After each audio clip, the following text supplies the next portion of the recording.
Oh no! Can you hear me now? Apparently I forgot to open the channel for the microphone. Good evening, peeps. Good evening, AJ. Good evening, Spectre. Talking in Portuguese to me. Akura moi to you, Ravens Lofty. Thank you so much for subscribing. You're subscribed for 13 months now. And good evening to you. CD Raider says, an den alten Schanzen. That sounds like a place in the outskirts of a city. But I don't know what city it is. And Lofty says, I can't hear your voice, just the game. Now my voice, there it is. So great to see you guys. Theodoros, so great to see you. Hello Tiger and all, he says. CD Raider, haha, I know that, but I did not have any viewers who would tell me, so I noticed an hour into the stream. Oh no. Yeah, that's hard.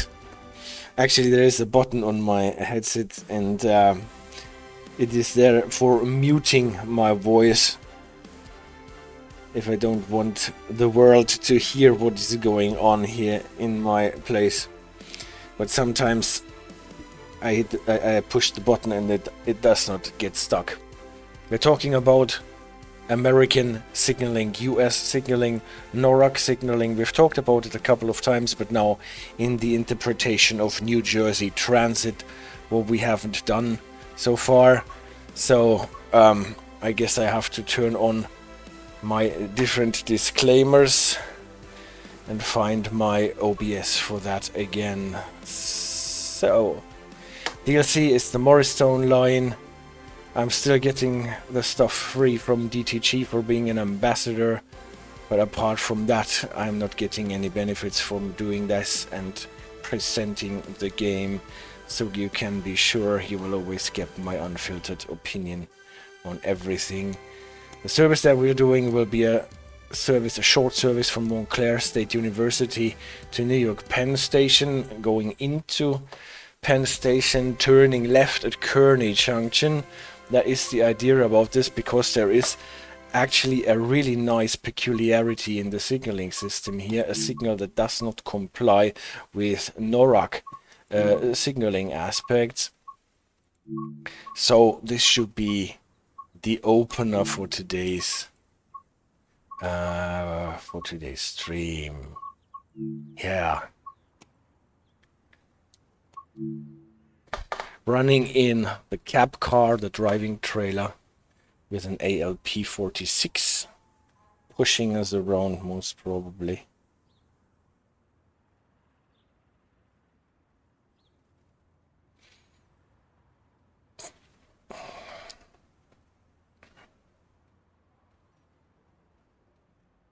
Oh, conductor, you should try that out sometime. Sometimes I should try that actually. Playing the conductor. I have never really played a whole service on conductor mode. At the moment everyone is talking about dispatcher mode. You know, this one scenario in the Riviera line where you can dispatch trains as a person of the platform staff. There's a discussion going on whether you can call this a dispatcher or not, because in SimRail, for example, we understand something quite different under a dispatcher. Well, now we're driving our train into New York, from New Jersey into New York. Those beautiful bi-level stainless steel cars, and we have to unlock our doors so that the passengers can come in, if you want to do it with the stuff provided. Do we open high or do we open low? I have to figure that out.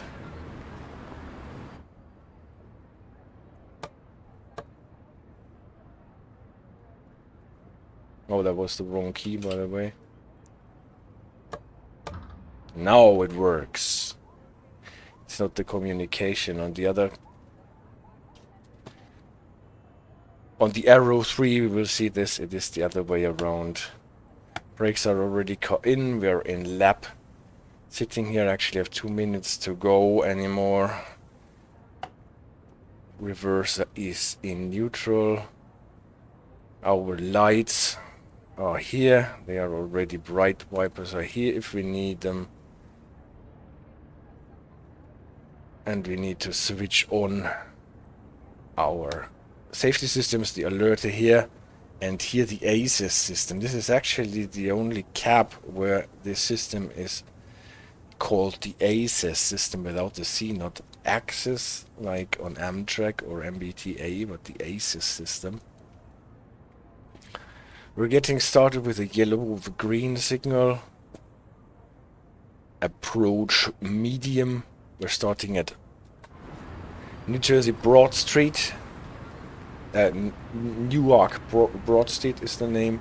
It is in New Jersey, but the name is Newark Broad Street. Beautiful scenery. Moon is in the sky. And we're already almost at the junction where we will go from New Jersey Transit owned and operated and signaled territory, where we have those classic red, yellow, green light aspects, to Amtrak operated and signaled country through Secaucus and into New York Penn with the position color lights. And Theodora says that's an interesting spot to place the MFD. Well, yeah. Most probably because we don't have a better one. Close our doors. And then run.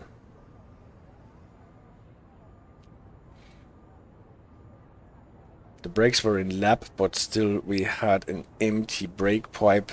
Could have done this before. You can see it still has to fill to the 110. We don't really hear that much. This is because the locomotive is at the end of the train, pushing us. Getting started with an approach medium that translates on the cab signaling system with a yellow over flashing green, what is an approach limited aspect. That gives us a 45 maximum speed. And on the bridges we will be limited to 30 miles anyway.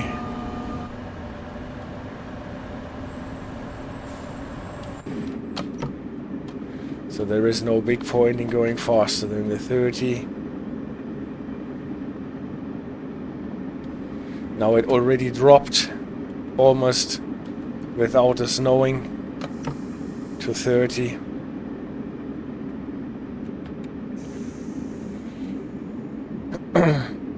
Yeah, this MFD here. A weird thing, you can always see that truck 1 is applying the e-brakes according to the reading on this MFD. Don't know if this is actually true. But this is what the MFD is telling you all the time. See? High clear. As soon as the train has run its length, we can accelerate to 55. But as I told you, we are going to the left at Kearny Junction towards Secaucus and New York Penn.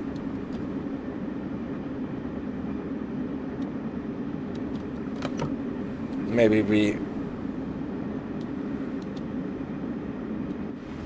went far enough.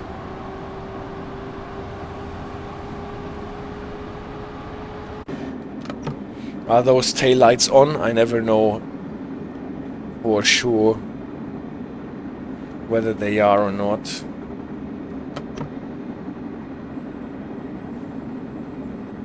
Remind me, guys, that I have to do a shout out before we go into the presentation today. Next line speed increase to 75, but we are getting an approach limited. That means We have to get the brakes into suppression, slow down to 45 to get out of the overspeed stat, and then acknowledge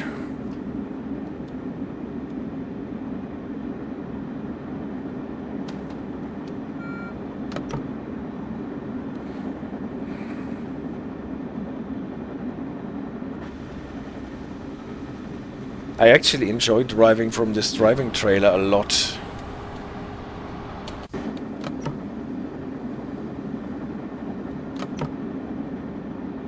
Speed clock always needs to get updated. And I think we're approaching a signal with this nice anomaly that you can only find here, and a signal that is not a NORAC rulebook aspect. This one here.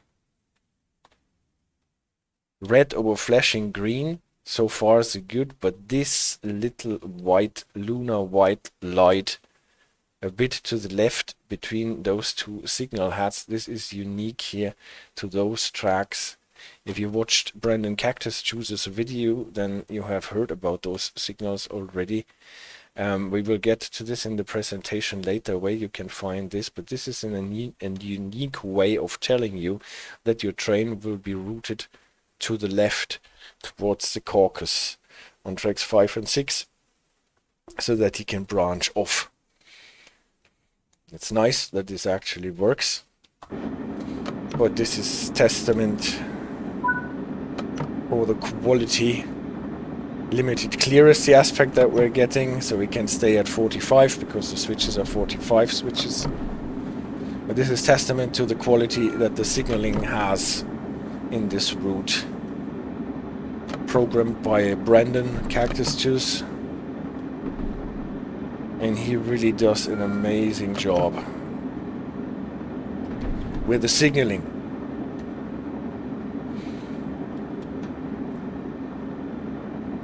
Those green signs will tell us that we're going into a phase gap, or is it dead section, more or less.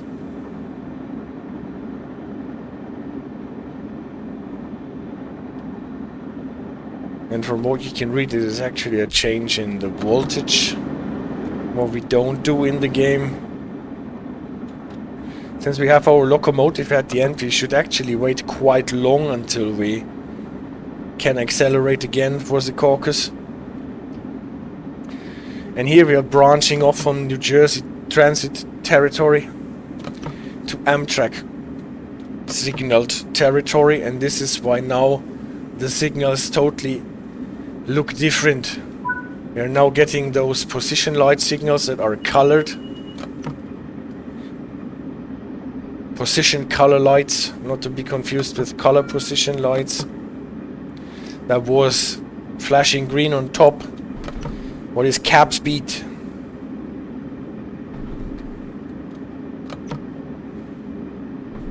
An aspect that is not used on the NJ transit signaling territory. And if we check it in the map, we just started here in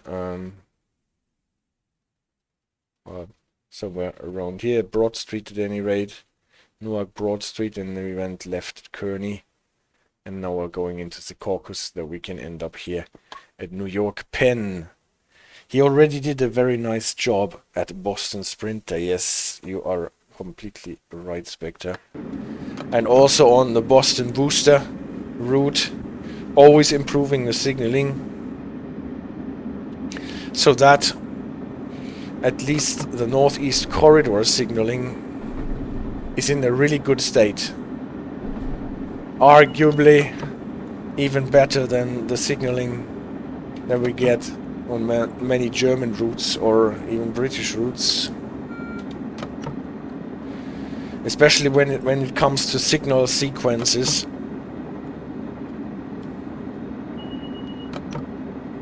That is sometimes a bit weak.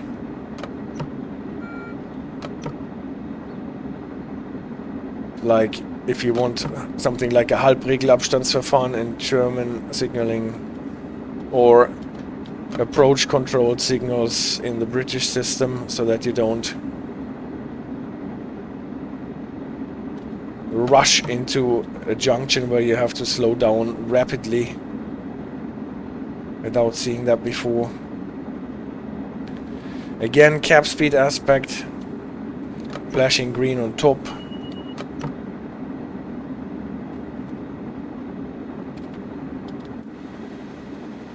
Going across the bridges.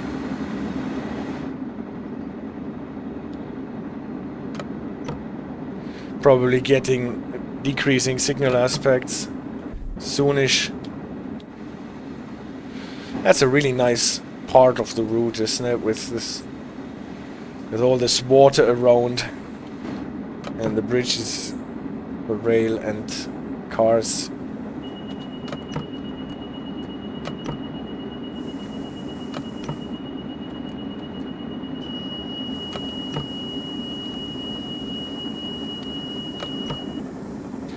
This is what happens if you don't apply the brakes fast enough or slip back with your handle too fast. Then you can get into an overspeed situation where the train applies the brakes on its own. Also an interesting signal here that we are getting. Red over flashing yellow.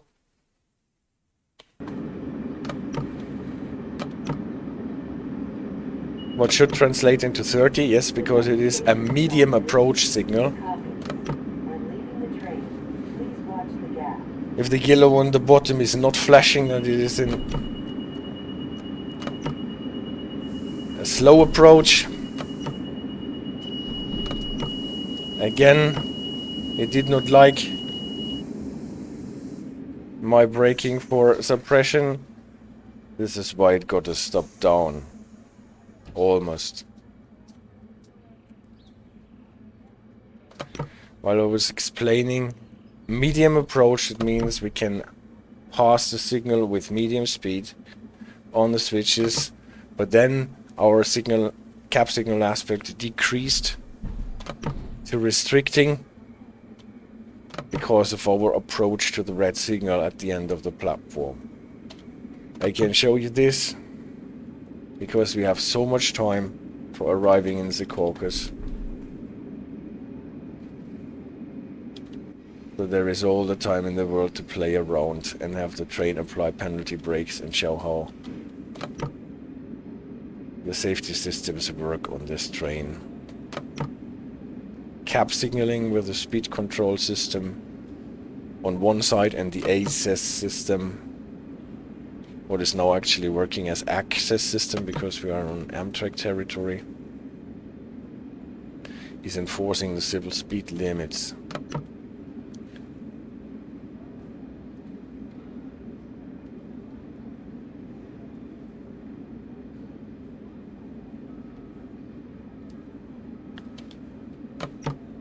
Attention, Secaucus upper level passengers, the 11:38 a.m. outbound New Jersey Transit train to Montclair State University is expected to arrive on track B in approximately 3 minutes.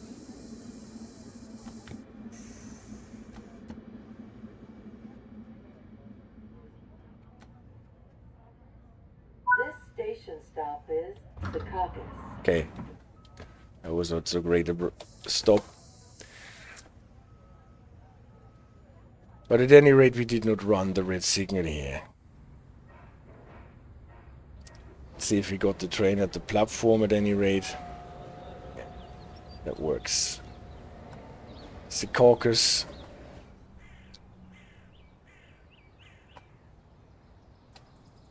A quite unique station where you have a crossing of two lines that don't intersect, with two levels, upper level, lower level, but no connection here. Train to Penn Station, New York. York, making stops at Penn Station, New York. Please stand back from the yellow line, and please watch the gap while boarding the train.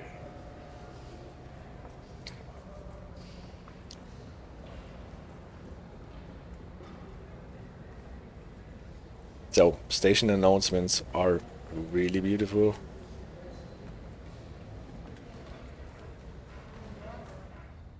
And I still like listening to them.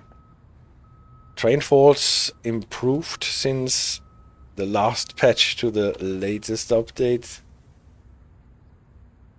Tamworth station is like this in the UK, says Lofty. Ah, that's cool. I don't know that station, Tamworth. Have to check it out. Attention, Secaucus upper-level passengers. Now arriving on track B is the New Jersey Transit 11:38 a.m. outbound train to Montclair State University, making stops at Newark Broad Street, Watsessing Avenue, Bloomfield, and Montclair State University. Please stand back from the yellow line, and please watch the gap while boarding the train.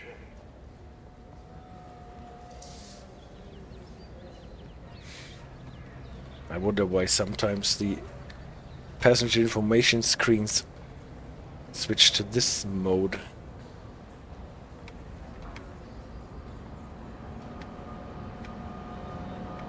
I also love that at some stations they modeled the entrance halls like this. That also adds to the immersion. Juniper subscribed as tier 1. They subscribed for 3 months. Hey, thank you so much for the subscription and for the support. And I'm really happy to have you back on the chat. Well, probably the tail lights are not really on, but we have some. Looks a bit like the headlights are on this locomotive. Let's check it out. Yeah. That is not your train. That's it. This is not my train. Thank you so much. Then we're good. All good. This is my train. This is the back cab.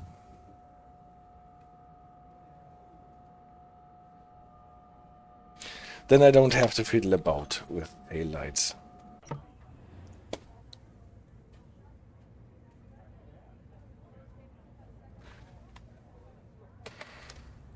This is my train. Here the headlights are on. 6226 to Penn Station.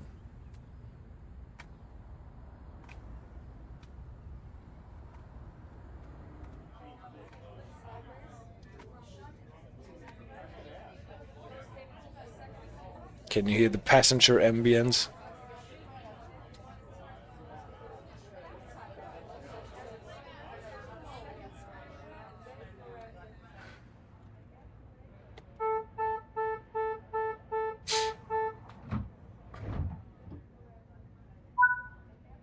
All right. Signal.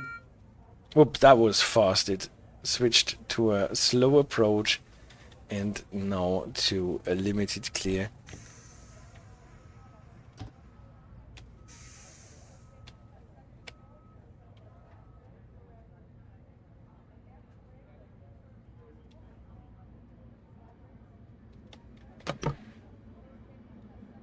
How cool would some New York subway line be in Trains in the World? Yeah, maybe we get New York subway in Trains in the World at some point in time.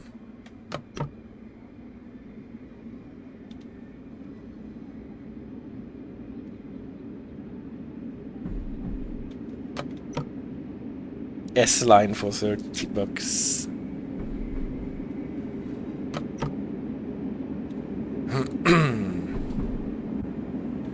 If I was a moderator, I would advise you to put all the suggestions into the suggestions forum.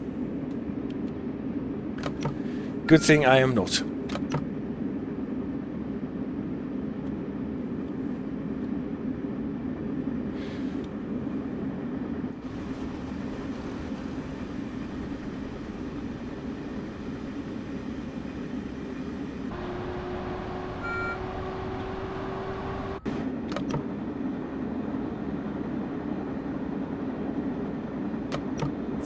Spectre. To be honest, I am not a fan of underground routes, but to each his own. I like driving in wide open spaces, he says.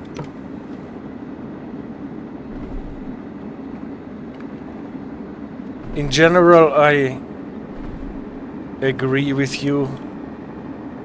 But on the other hand, I really love the Bakerloo line. And as always, I like the variety. Now we're getting a high green, but already ASES is bringing us down from 90 to 60 most probably, because we are entering the tunnel, the Hudson River Tunnel. I see very well a lot of track of the subway outside of Manhattan is outside. Yeah, I guess you couldn't really make a great mix between tunnels and outside.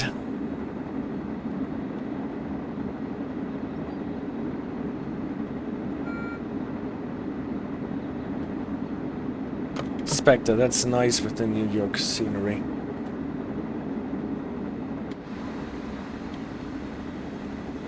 Now we're going into the tunnel, as we have announced.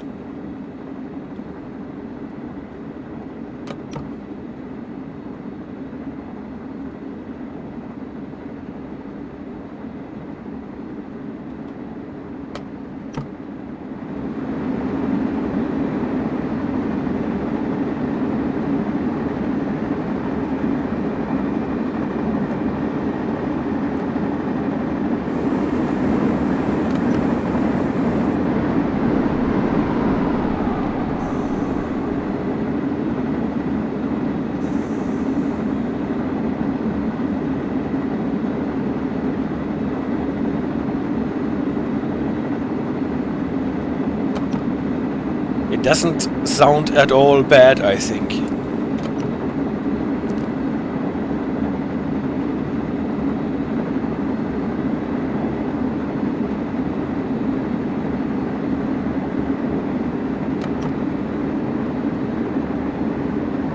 If only we could get rid of this end of the light at the end of the tunnel thing.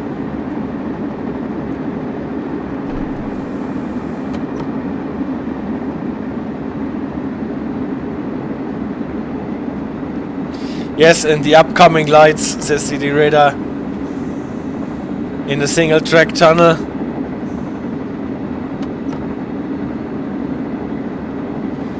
Here we got one of the New York Penn style signals at control point mid, I think. That tells you that we are at the apex of the tunnel and going uphill again. And well, the lights of the trains from the opposite direction, that you can see them, is obviously not so super great, but somehow the light insulation does not work entirely.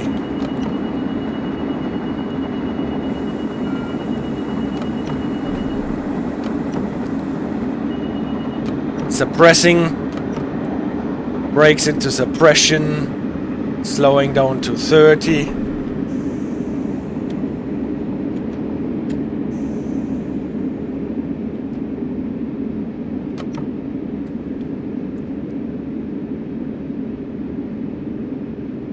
That means we are preparing for entering New York Penn Station. Still, it looks like we're leaving the tunnel to the outside world, right? But when we get close enough, it should switch to the underground scenery. The 15 limit at the station. And here, interestingly enough, we get a slow clear with normal C aspect, not the typical New York Penn station signals.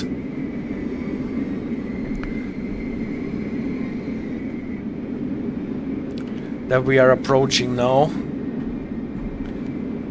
That gives us a high green, a clear. What is obviously a much less restricting signal aspect compared to the slow clear. But since we are in a speed limit 15 zone anyway, it doesn't make a difference. You can also see those position lights, dwarf signals on the ground. Now cab signal aspect switch to restricting again.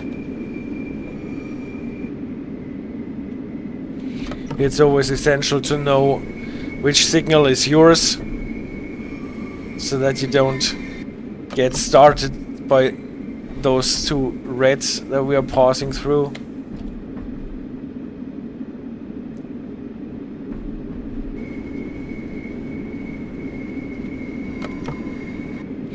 And Lofty says, can you imagine like one of the Amtrak sleeper services that crosses the continental US? This is actually a journey that I would love to make some time.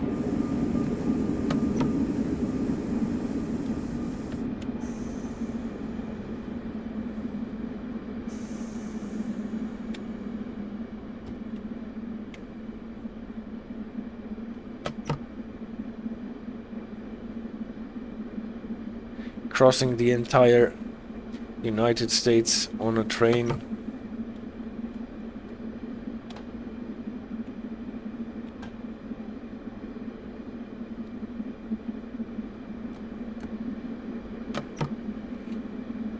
Has any one of you made experiences with the e-brake from the driving trailer?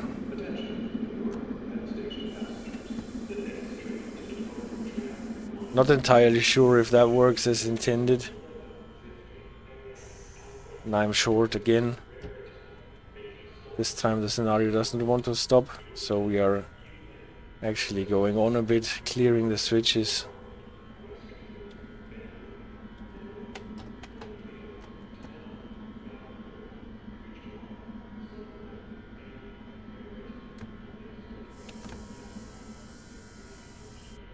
This station stop is New York Penn Station.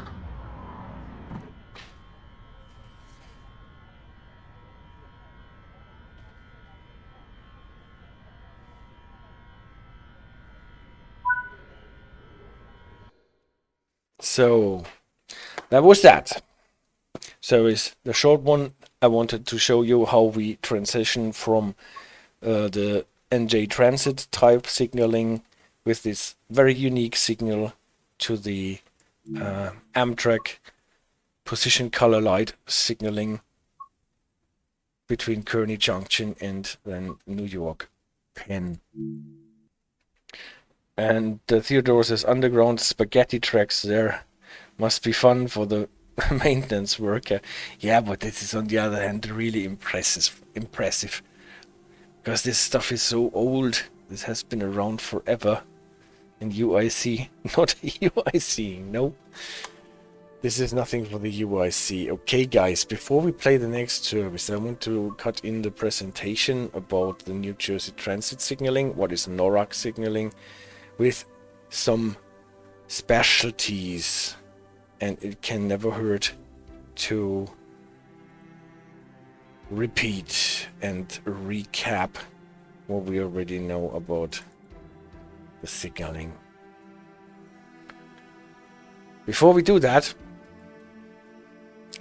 I would like to make a shout out for our channel member Jammy Stuff, who is probably not around here because his wife took him for a dinner to celebrate their first wedding anniversary, and she contacted me during the week and asked me to make a shout out and wish the two of you, and especially you, Jammy Stuff, the best for your wedding anniversary from your wife Kat, and she hopes that you will enjoy the trains that you can acquire with the gift card that she gave you for the wedding anniversary. So this is so nice, and I've never done shoutouts before, but this is a thing that I obviously have to do. So you're probably, if you watch this, then you're watching it in the recap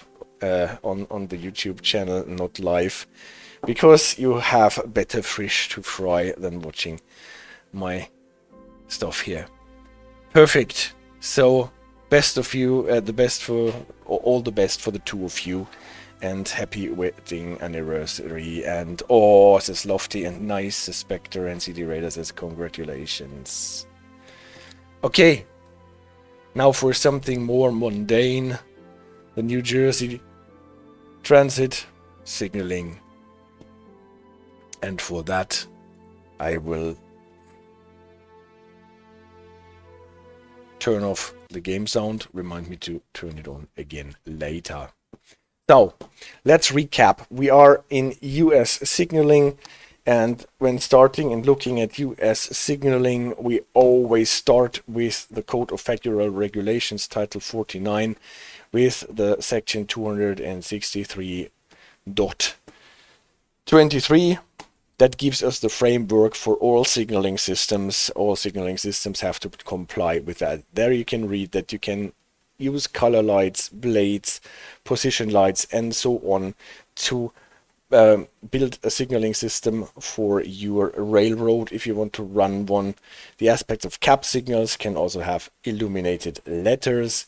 Each aspect displayed by a signal shall be identified by a name and shall indicate an action. So aspect, name and indication for every signal. The fundamental indications that cannot be changed is that a red light should tell you to stop. A yellow light or a lunar light should announce that you have to stop at the next signal or that you have to slow down, and that the green light gives you the permission to go on. And everything else, well, a black light, the light that is gone off, should be read as a red one, and everything else needs to be set out in an operating rule book or special instructions. And then we know that there are so many different signaling system in the United States that all have to comply with this framework, but within this framework every railroad can more or less do what they want, so that there are railroads that do their entirely own thing with operating rules and signaling rules for that, like both the two MTA rules in Long Island and Metro North. Obviously there are similarities, but they are more or less standalone rules. Then there is a big bunch of railroads that adhere to the General Code of Operating Rules, the GCOR, that has the specific that in the GCOR, in the General Operating Rules that those railroads share, the signal aspects and indications are not set out, but they are typically pointing to special instructions within the railroads that set out the signal aspects and the signal indications. And Akura, congratulations from me as well for Jammy Stuff and Cat. That is nice. Okay, and then there is NORAC in the northeast, where a couple of railroads, especially in the northeast corridor, Amtrak, MBTA, also New Jersey Transit, they came together, agreed on a common set of rules that also includes signaling aspects, so that in the NORAC rules you find the signaling aspects set out. If you look at the rules, then you can see that well, they are unified aspects, but they allow quite a variety. And here you can already see that under the B aspects you can find those position color lights that Amtrak is using. Under the A aspects you can see that monochrome position lights like used by the Pennsylvania Railroad can be used in NORAC. Then the C aspects are more or less the classic ones. It looks a bit like the traffic lights that we know from road traffic. And those D aspects are the peculiar Baltimore and Ohio color position light signals that we have a video about, because they are used on Sandpatch Grade at Cumberland Yard and on the other end at Rockwell. So NORAC has a unified code of signaling rules and aspects, also with names and indications in their combined operating rules, but allow still quite a lot of variety. So this is so that we know where we are starting from, and NJ Transit as Amtrak both are within the NORAC, and they are both using the NORAC rulebook and the signaling aspects set out. And if something special comes up, then we have to resort to special instructions. What aspects do we have in the NORAC signaling that New Jersey Transit is using? I updated my stuff to the 12th edition that was published and came into force on January the 1st last year, 24. But it is not a significant change actually to the 11th edition signaling wise. We have, obviously, and this is what we already know from the Code of Federal Regulations, if we want the train to not pass the signal, we have to show reds. And if we want the train to be able to pass the signal with maximum authorized speed, also called normal speed, we light the green one on top. Typically 3 lights on top of each other, can be only 2, can be only 1, but typically not more than 3. And if all are red, then you have to stop if the top one, and then have a high green, and then you can go with maximum speed. If the topmost one is yellow, then you have to prepare that the next signal will be red and to slow down accordingly. A lunar white that we have seen on the junction signal typically indicates that you have to go slower to a restricted speed, and it does not matter whether you have red lights on top of it or wherever, if it is only just a single lunar one. And then restricting can also be shown with this variety of signal if the yellow one is at the bottom of your signal heads. Here the approach one, it is at the top of the signal heads, and if it is at the bottom of your signal heads, not flashing, red above, then in the NORAC rules this is a restricting aspect. Restricted speed, that means you cannot go faster than 15 within interlockings, 20 outside of interlockings, and you have to go on site. You have to watch out for all that can impede your progress and to be able to stop so that there is no accident happening. That is the typical restricted speed that gives you the order to go on site, what can slow down things significantly. And again, in the NORAC system, if the lowest light is a yellow one, then it is a restricting. In other signaling systems, this can also be a medium approach or whatever, or a slow approach, but here it is a restricting signal. To allow more variety in signaling, especially when branching off, you all know that they invented different speed steps: slow speed, medium speed, and for that we just lower the green light through our 3 signal heads. So in the middle it is medium speed, at the bottom it is slow speed, and the speeds are defined in the operating rules in NORAC with 30 for medium and 15 for slow. What is actually or can be slower than restricted outside of interlockings, and if the visibility is so good that you can actually go the full 20 outside of interlockings. Actually quite easy to remember: 15, 30, and then for limited 45. Always steps of 15. On the west coast with Caltrain rules it is typically faster, but here in the northeast corridor we have the typical 30 for medium and 15 for passenger speeds at any rate. Yeah, if we have those speed steps, then we can do a second thing. We can require the engineers to slow down to a certain speed step if they have a signal that announces something to happen at the next signal. So you can say if you pass a yellow signal, then you have to prepare for the next signal being at red, and so you have to stop, but also you have to slow down to medium speed immediately if you are actually not traveling at medium speed or lower already. So we can use signal aspects that give you a bit like the HL system signals in the east of Germany. 2 things: what you have to do immediately now, slow down to medium speed, and what you have to expect at the next signal. So many of those in the approach columns are connected with the order to slow down to a certain speed step, so that you can pass the next signal not faster than the speed that is allowed. When switches became faster, medium speed was too slow actually. We had switches that can be passed with 45 miles or even faster. So limited speed was introduced, and to not add a 4th light into the signals, there are already enough lights in most of the signals necessary. To upgrade the medium speed, it is a typical thing to have it flashing. So in case the flasher breaks, it would downgrade to a medium one, so fail safe in this point, and then you can go 45, that is limited speed.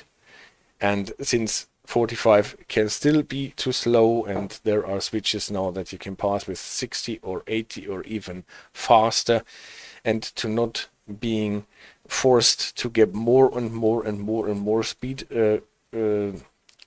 steps in between, we have in many signaling system a speed category that tells you cap speed. That is the high green flashing, and that refers you to what your speed display unit or aspect display unit in your cab is telling you that you can go, as indicated by cap signal. In case your cap signals do not work, it would be 60. That is the rule that we have discussed in one of the comments on my YouTube channel the other day. That means if you get this on the wayside signal, a flashing high green, then you check what your machine tells you, how fast you can go, and if the machine does not tell you anything because it is broken, then this would translate to a 60 limit, because that is typically the lowest speed that is indicated with cap signal aspects. And then it depends on the railroad and the typical system that is used, whether what different speeds this indication can give you. 60, 80 is typical.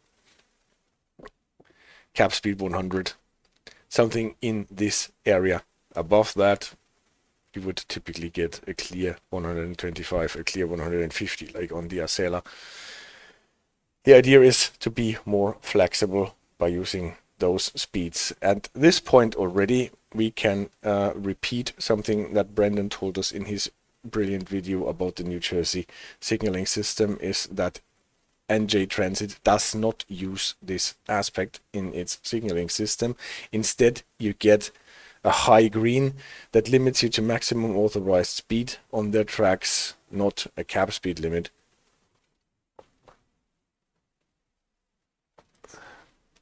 But on the Amtrak part of the route, where you get the position color lights, you will get this aspect.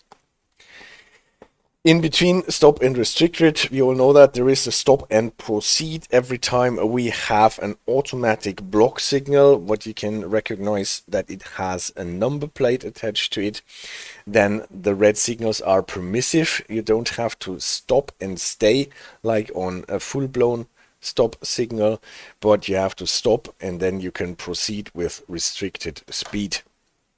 We know that from all over the world in different signaling systems that some stop signals can be permissive, like in the Dutch system you have this P board on it. In the Polish system, all the automatic signal system, all the automatic systems from the Samodzielne blokada liniowe, I think it is SBL, they are permissive.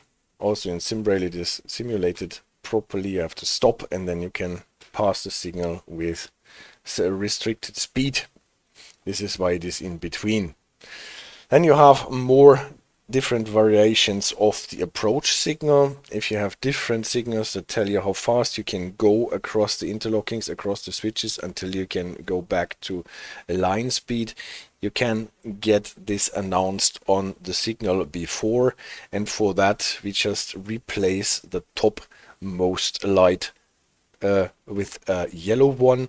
Yellow one on top is typically approach, and then you can see what you have to approach. Here you have to approach limited, here you have to approach a medium, and here you have to approach slow. This is the 3 light variant of approach slow. We also have a second version that can also be shown on 2 light signals. Yellow over yellow is the this has the same indication here. Lofty says, and then get somebody complain that you are following a permissive red. Well, that can always happen.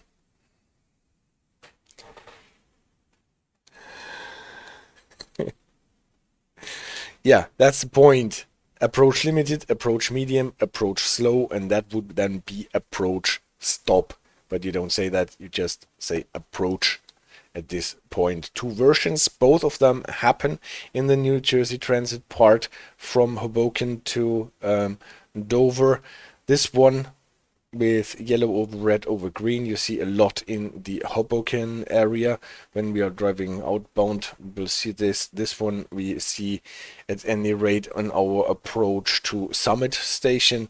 There we have a cadence of signals that go us, or a sequence of signals that lead us through the approach slow in this variety here. And here with the approach slow, it is also the order that you have to slow down to medium speed before you then have to slow down when you see the signals, so that you don't pass the next one with faster than 15. Yeah, if you want to slow down the train already at this point at the announcing signal, because the train has to go across switches already, then you can do that. Then you have, for example, a medium approach, medium signal that tells you have to pass this signal no faster than medium speed. If you're fast, you have to immediately slow down as soon as you see the signal. We indicate this by moving the relevant aspect 1 step downwards, so putting a red one on top, then the yellow light starts in the middle, and this aspect tells you a medium approach. Medium. And we also have an aspect defined that is a medium approach slow. Here we only have to use this aspect to move it down 1 step, because we don't have enough lights to move this 1 step further to the bottom. And the same principle works with the approach. If we move the yellow light down 1 step, then we have a medium approach stop signal at this point, and we are required to slow down to medium speed as soon as we see the signal, so that we don't pass the signal faster than medium speed. Yeah, And this is not the end of it. The NORAC system is not so super complicated, but a couple of them are still there. For the approach stop variant, we have also a limited and a slow version. A limited approach stop, for that we would upgrade the yellow light in the middle by making it flash, and then we don't have to slow down to medium at this point already, but we have to slow down to limited speed, so can be a bit faster when we're passing the signal, but still have to slow down to medium speed so that we approach the stop signal not faster than the 30 miles per hour. And there can also be a slow variant, and then moving down the yellow light one step more would get us into conflict with this variety of the restricting signal, where we already have used this aspect. So this is why we have to have it flash at this point. This can sometimes be a bit confusing if you're switching between signaling systems. Restricting and the slower approach stop signals are sometimes quite wild. So if you're switching the systems, then you sometimes don't know whether it is a restricted or it's a slow approach signal or a medium approach signal. Sometimes it depends on how many signal heads you have. And here in the NORAC system, it is quite clear if the yellow one is not flashing and the lowest signal, it is always a restricting, even on two-headed signals. If you want to show a slow approach, then you have to have it flashing on the bottom light. Upgrading the restricting signal, well, you can debate whether this is upgrading. At least you don't have to go on site. You have to go slow across the switches here and then approach the stop signal with medium speed, just like what is typical for approach. Yeah, what do we do with two-headed signals? If we want to show a medium approach signal, then we have to distinguish this from a restricting signal by having the yellow light flash. And you can see here in this part it gets confusing. The rest is quite easily to memorize, but with those signals it is always a bit of a thing where you have to check it out. Was it now a medium approach? Was it a slow approach? Was it a restricting signal? And here it could not hurt to get some unification in it. We have talked about this a couple of months ago, that it is maybe not the worst idea to get the restricted unified by using a lunar light and get the yellow out of the restricted at all and only use the yellow light for the approach signals. Maybe this can actually give some clarity. If we have the topmost yellow light flashing, then we know that it is an advanced approach signal. That typically, if we don't have switches on the way, we could have a progression of topmost light flashing yellow, advanced approach over approach to stop. Here we have to slow down to limited, then we have to slow down to medium, and then we have to stop. That would be more or less the easiest solution to get the train to slow down.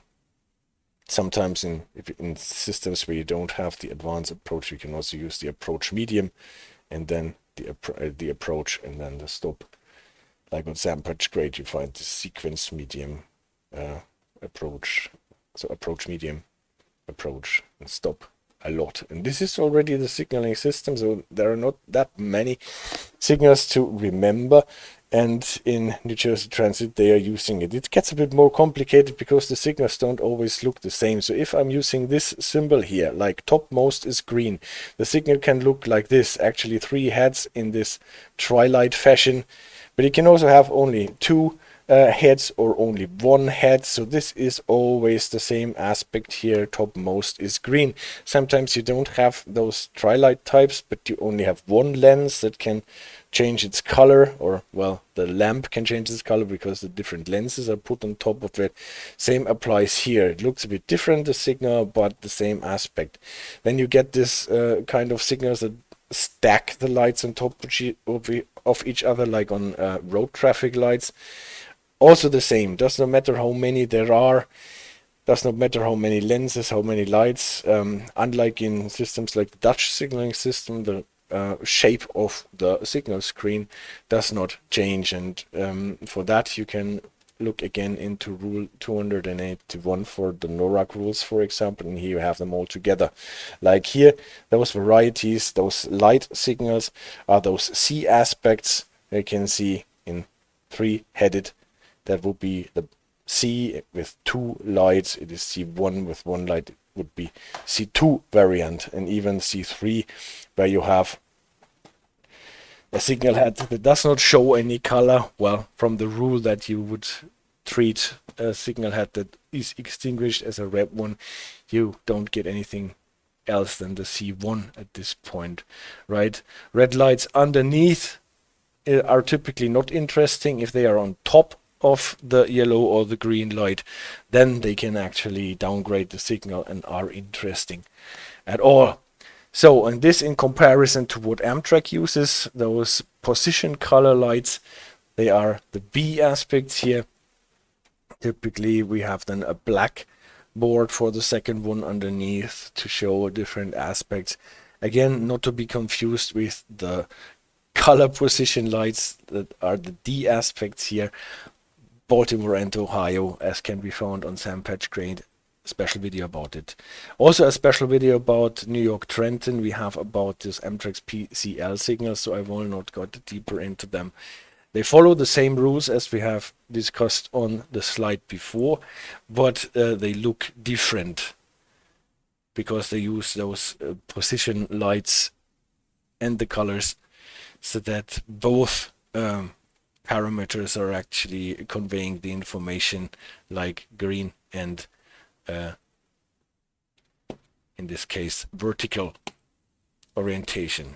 Yeah, if it comes to dwarf signals, C4 aspect, you will recognize that you have 2 green lights to make a clear signals here on the dwarf signals, and this is important so that you don't confuse a dwarf signal that is showing you 1 green light as a high clear signal that allows you to go line speed, because a clear signal on a dwarf signal needs 2 green lamps to allow you to go maximum authorized speed. If you only get 1 green light on a dwarf signal, then this slows you down to 15, because that is a slow clear. If you check it out in rule 287, the single green is not a high green, but it is a slow clear. You can also see that those A aspects, the position light aspects, are slow clears, and those you can encounter in Penn Station or in a Sunnyview Yard if you do those services going to the east. C4 aspect is also defined on 2 light dwarf signals. If the topmost is green and you have a red one underneath, it is also a slow clear. So here you cannot be fooled into going faster than the 15. If you want to go faster than the 15, we will encounter one later in our service. You have to have 2 green lights on the dwarfs. So if you only have 1 light on the floor on the dwarf signal, if you are unsure, always imagine 2 red lamps on top of it. Does not always work, but it gives you a nice idea about what this signal is trying to tell you. On dwarf signals with 1 lamp, with 2 lamps, it typically does not work with putting only 1 red on top. So dwarf signals are typically much more difficult to read because they differ much more among or across the systems. It is important, I think the most important thing about dwarf signals is that 1 single green does not allow you to go line speed, but slows you down to 15. Yep. What else can we encounter? If you're starting at Hoboken, on some lines you get started by those condensed signals. They look like dwarf signals, but they are hanging from the station roof, and they are full-blown high signals. They can come in this variety, they can come in this cross variety. You get the slow clear aspect as is shown here for the C variant. in Hoboken Terminal looks like a bit like a dwarf signal hanging from the rooftop, but it is a high signal aspect. In New York Penn, on the other hand, you don't get started with a slow clear aspect of this variety, but you're getting started with a full clear high green variety of the C1 variety here on those Y-shaped signals, and this is most probably because those signals are one of the first light signals in history that were used in New York Penn Station. They could use light signals there because it was underground. In the beginning, light signals were problematic because you did not have lamps that were bright enough so that they could be read reliably by the driver, but underneath you don't have this problem, so that station that is underground developed the first light signals that are actually in use. And you get a high green when you start in New York Penn. Typically you're still limited to 15 because normal speed in the speed limit of 15 is still not faster than 15, whereas here in Hoboken Terminal we also have a line speed of 15, but to make it better enforceable by the speed control system here, they chose to give you a slow clear signal. Different aspect, both ends to 15, but it shows how those aspects can be used in a different way to enforce more or less the same thing. Yeah, let's put our dwarf signals into our slide. So we have seen to get a high green for a clear signal, we have to use 2 green lamps. The single green lamp will be a slow clear, and here it is the same aspect on the 2 light dwarf signals. A single yellow one would be a restricting one if it is not flashing. Here my rule of thumb applies again. If you imagine 2 red lights on top, then again you have the restricting. Lowest light in steady yellow is always restricting. Holds also true for dwarf signals. Holds also true for dwarf signals with 2 lamps again. And you can also get a single lunar white on the floor, and that will be a restricting dwarf signal. For the stop signals it also holds true. If it is all red, then it is a stop, and if it has a number plate, then it is permissive and is a stop and proceed. In the rules you won't find a single red with a number plate. Obviously those are not existing. If the single yellow is flashing, again same rule applies to reds on top, then you have a slow approach signal. Not restricting, you don't need to go on site, but you need to be slow and prepare to stop at the next signal. Here 2 lights you have, yeah, and now you have the yellow one above the red one. What is the inverted one for the restricted signal, but somehow breaks the system at this point already. Also a different system is for the approach limited speed signals. Like for the approach limited, you take the topmost 2 for the 2 lights of your dwarf signal. Same for approach medium and approach slow. Then you have to take the 2 topmost of this one here. So here same ruling principle, and then for the limited on the floor you would have a single flashing green. So here my rule does not apply because there is no high signal aspect with red over flashing green. If you have it on a 2 light signal, then with a flashing one it is limited. So you upgrade actually the slow aspects to a limited aspect here in this system. For the medium dwarf signals it is actually more complicated, because now you have to have the red light flashing. You have a green over a flashing red. So you upgrade the slow to a medium by have the red flashing, and to upgrade it to a limited you have the green one flashing on a 2 light signal. Why they don't use the red over green on the 2 light dwarf signals is an interesting question, and I don't know the answer to it, because it is not used in any different context. So red over green on the 2 light dwarf signal, they could have used that for medium clear, but they didn't. If you want to give them a cab signal indication on a dwarf signal, you have to have two flashing greens on top of each other, and then the other approach signals go like this. The normal approach, so the normal approach stop signal, you have the flashing yellow on top. You're actually using the topmost of the advanced approach signals. So here is another break in the ruling principle, because the yellow over red was already used for the slow approach. The yellow over flashing red is in somehow connected with the green over flashing red, what gives to the medium approach stop. And here it is the medium clear.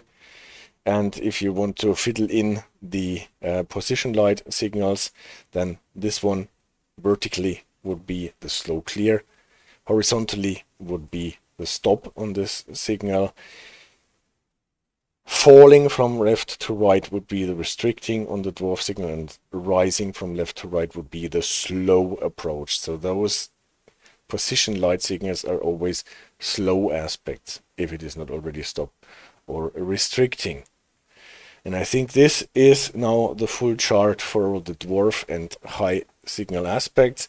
Again, where are those different variants used? Here is our New York area. This is the line in the old New York Trenton DLC, and now our Trans-World 6 line from Morristown Line, New York to Hoboken, Dover.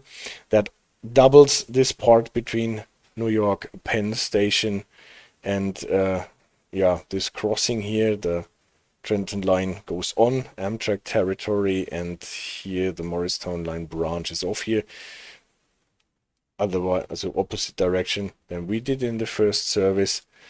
So this part is also in the Morristown line, and also where you can go to the Sunnyview yard. And on this lighter blue part, we use those C-aspects with the typical red, yellow and green aspects, where on the Amtrak part between New York Penn and this junction here, you get the Amtrak position color lights signals, or colorized position lights, sometimes called.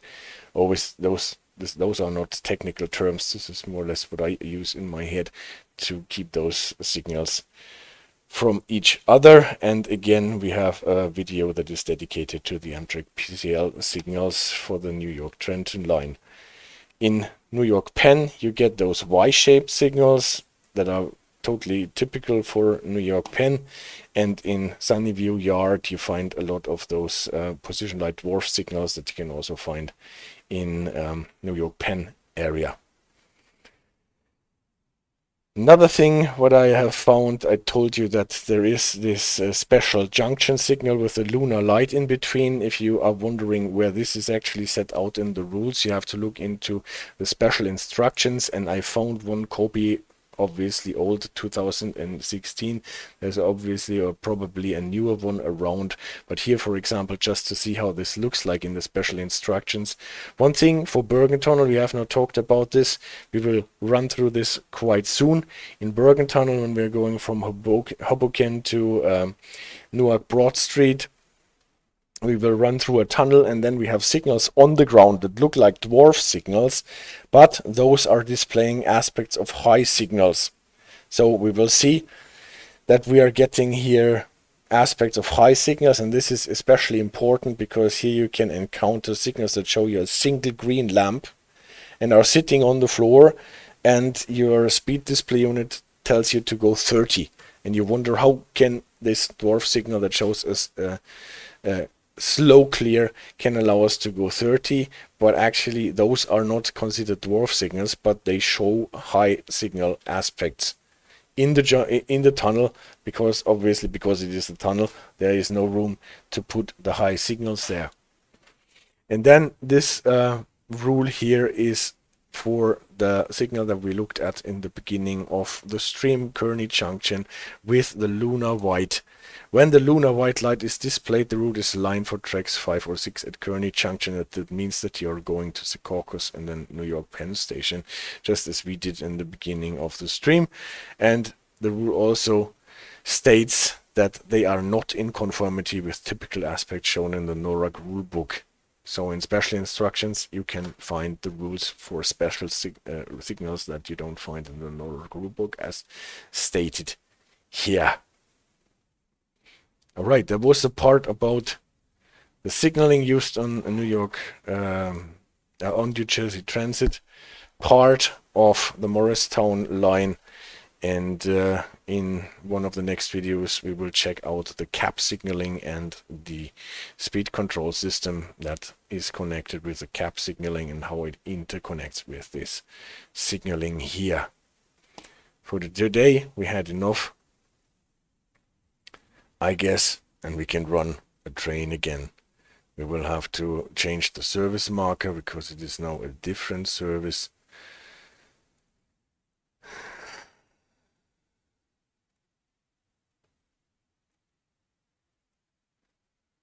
And go back into the game and actually run it on my beloved Arrow III EMU, and it is the whole thing from Hoboken to Dover, so it will be a long stream today.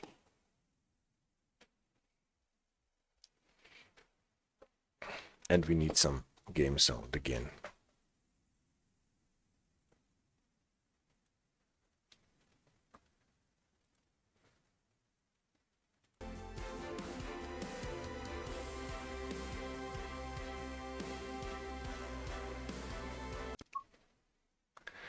So, get the arrow up and running, punch in the control block, plug. Here see, master key for opening the doors is on top. Cut in the brakes. Cutting in the brakes pre-fills the brake pipe. Alerter. We have to get out of our seats to turn on the PTC systems. Just one switch for both systems. They are both up and running, as we can see.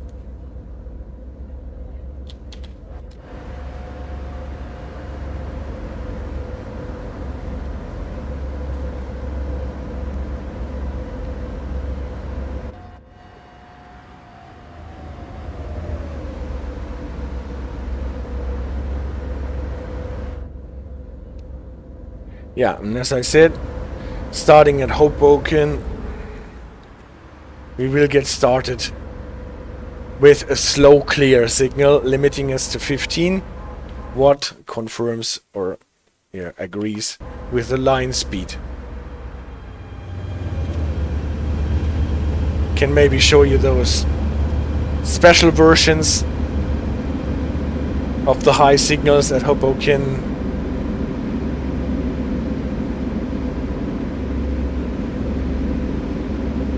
Evanvor, man, I wish you'd lower your mouse sensitivity, because I'm swishing around so much.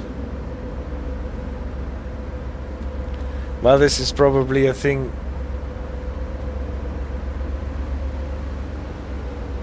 that looks worse in the stream.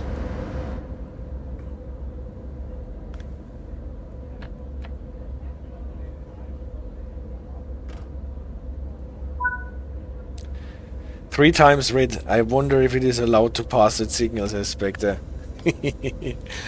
Well, if it has a number plate, it is allowed, right?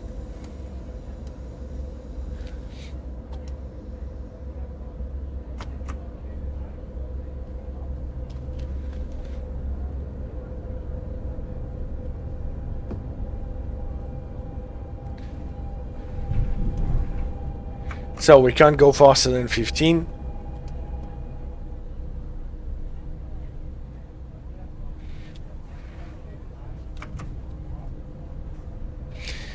The US signaling systems are strange to the German eye. Well, I cannot repeat this often enough. I love the American signaling systems.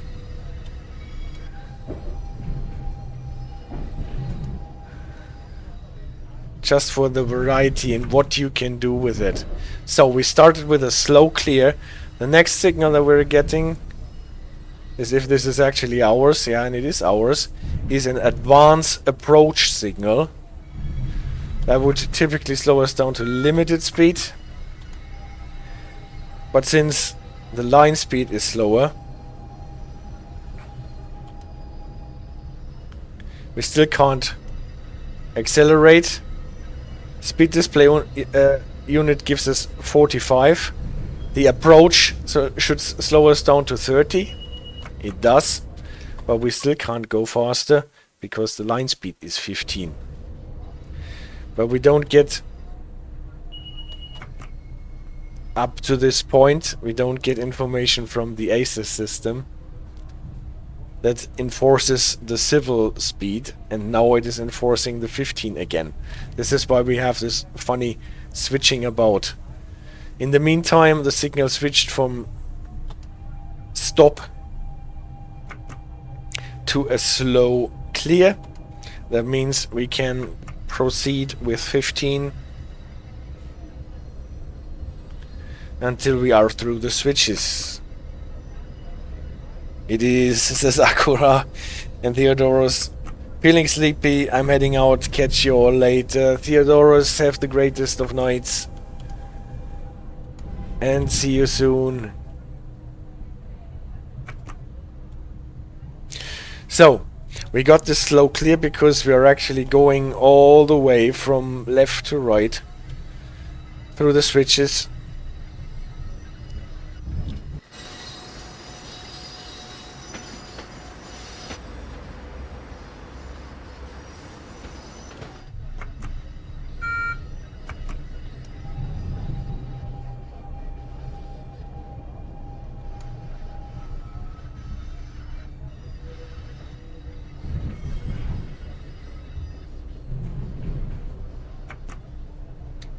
The speed display unit of this type here, for some reason, it does not show you whether the limit that it is enforcing is from the cab signaling or if it is from the ASES system. If you're getting a 15, you can be quite sure that it is the ASES system, because there is no 15 limit that can be enforced with the cab signaling. Now it upgraded, but we still have to run our full length of the train. Getting a high green here, C1 aspect. And as soon as the train has run its length, we can actually accelerate beyond the 15 to 30, because now 30 is the line speed. And for that we already got a high green, a clear signal. Could have given us a medium clear, but for that we needed one more signal head, and here we have a C2 aspect, only one signal head, and entering Bergen Tunnel with a clear signal, line speed 30. This is why our ADU gives us a green signal and shows us line speed 30. And now those signals in the Bergen Tunnel are the ones that this rule from the special instructions talked about.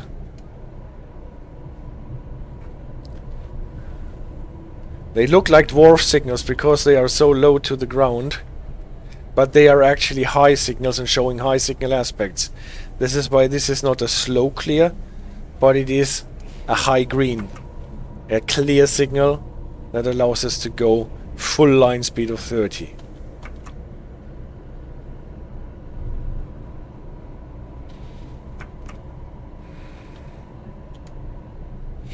At first, when I was passing there, I thought, ha, why is this not limiting us to 15? But when I saw in Brendan's video that they also can show a slow clear with red over yellow over green, then I knew that those signals are actually acting as high signals.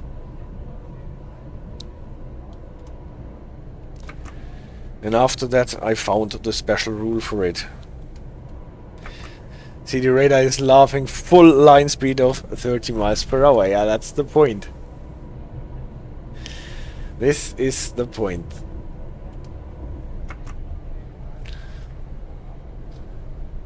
And when we're exiting, now we are getting a dwarf signal that is acting as a dwarf signal. You can see red over red, and here on the side, green over green. So that we have a clear signal on the dwarf signal. C4 aspect. That allows us to go for a line speed of 30. So, and if the line speed increases as soon as we are out of this interlocking area here beyond the tunnel, then we can accelerate. Spectre, is it still okay to say dwarf signal, or should we use vertically challenged signal instead? I actually thought about this as well, but since we're not talking about people, I think we can still use the word dwarf.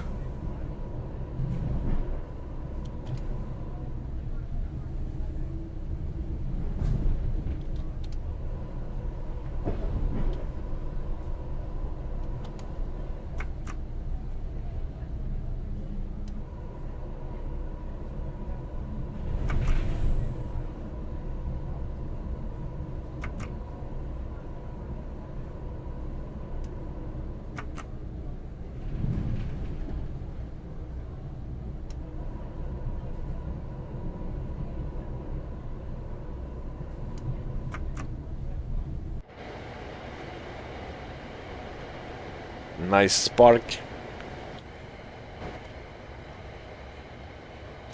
So I love those shots on those bridges.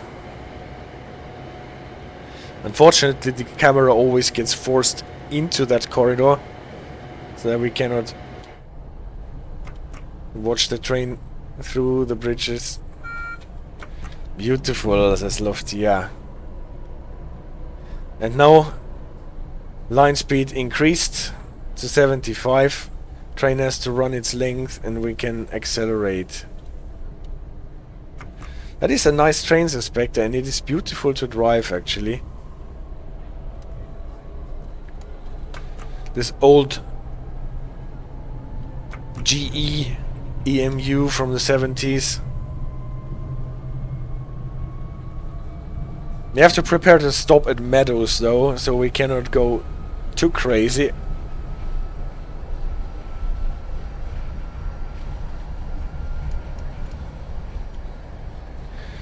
We will probably get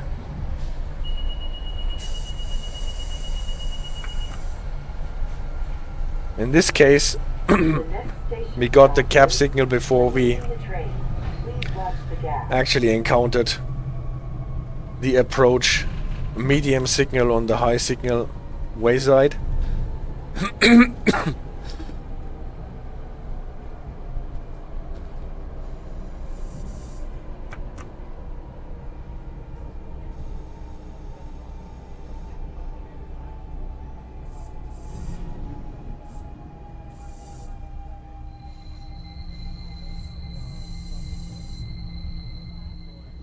This station stop is... Yep, early we are.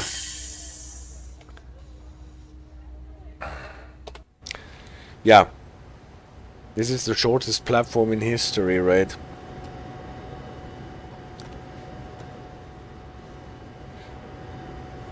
Only one car can stop here.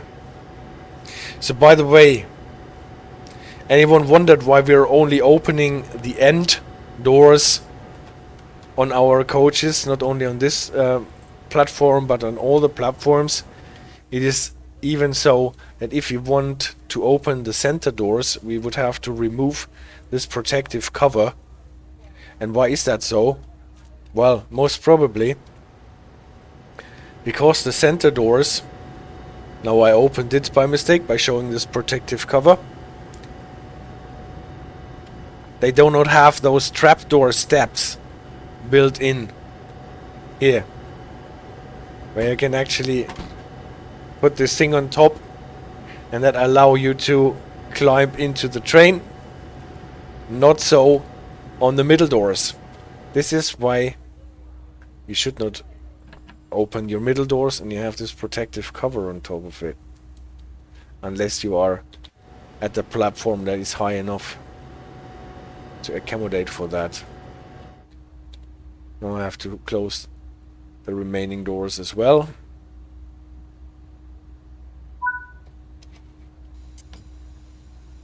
And we can go.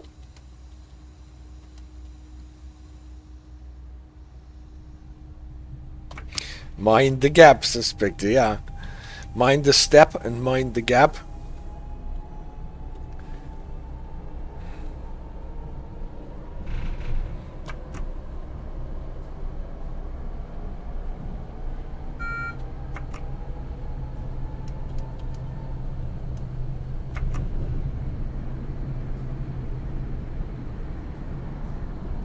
Limited clear on the signal, because most probably because we're going across a switch, not this one, but maybe the next one. This is why it is still keeping us at 45.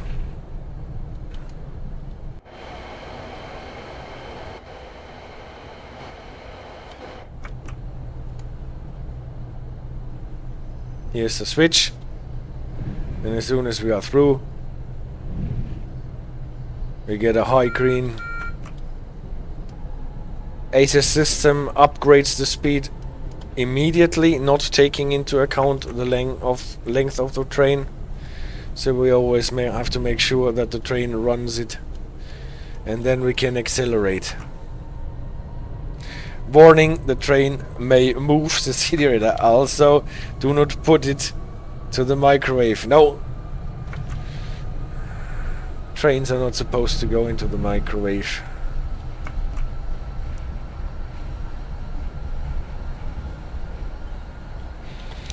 This, by the way, is the junction where we just branched off towards Secaucus. This is where the trains from York Penn are coming in from the right. And we went here from Hoboken.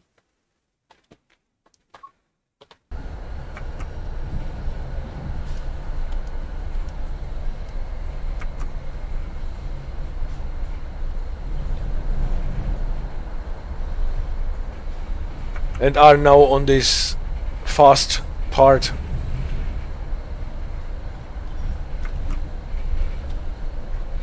Now we're passing from the opposite direction, those signals with the additional lunar white light.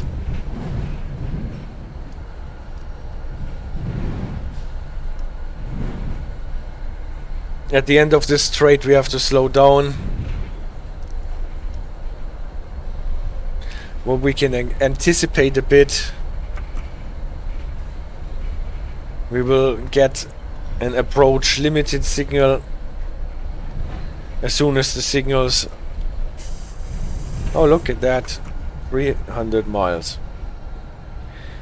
As soon as the signals can actually show that. You can see how the speed display is shrinking away. This is what the ASES system do. Approach medium we get, limiting us to 45. We anticipated that, so no drama. Not a lot of traffic suspected though. Reminds me of the New York Trench route before the timetable update. Well, I can't really say if I filled all the layers. Alex of Dovetail Games was kind enough to give me some keys for the New York Trenton and the Acela recently, but still I have to fill my Steam account a bit. Still approach medium, that means 45, controlled by the cab signaling system. We saw in the catenary yellow boards with a 30 on top of them, telling us that we are running into a permanent speed restriction of 30. And the ASES system is counting us down for it. And we are running into a bit of mist. Because we can, before we can go across the next set of bridges.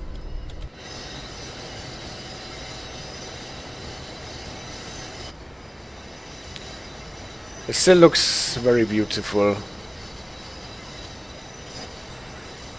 With the autumn colors in the leaves.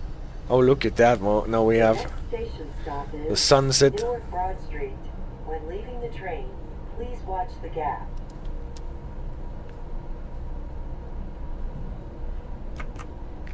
But in general, Spectre, you would probably not expect as much traffic as you would get on a German S-Bahn route.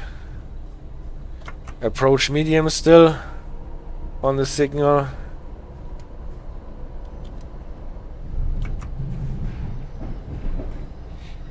And now running into Broad Street.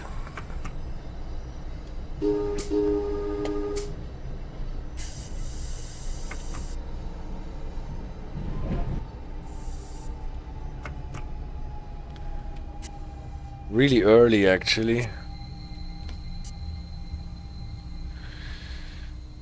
Would you please leave the yellow area?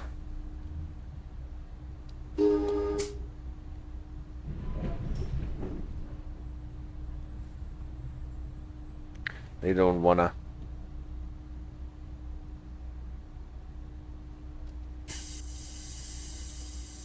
This station stop is...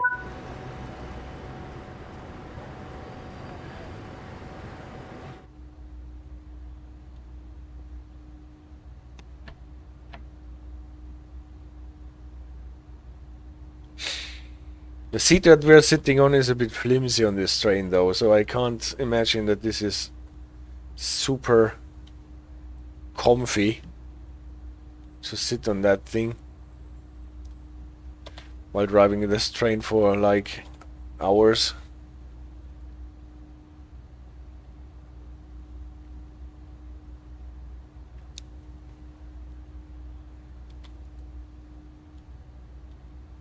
If the passengers are getting on your nerves, you can close this thing. And in the passenger compartment you have those really classy leather seats.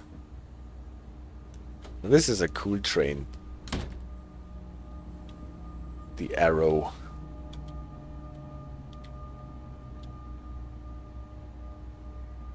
So,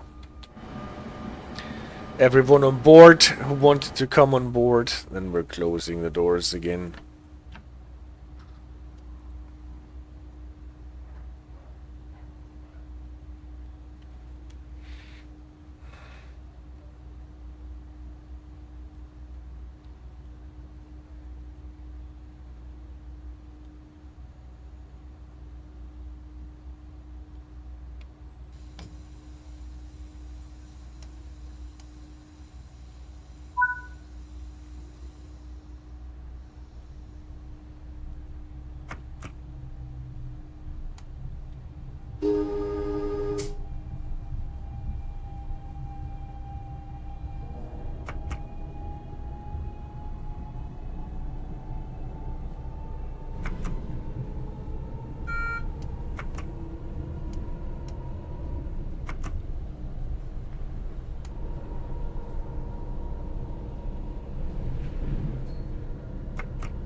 Line speed increased. This is why we can go to the full 45 that the signal allows.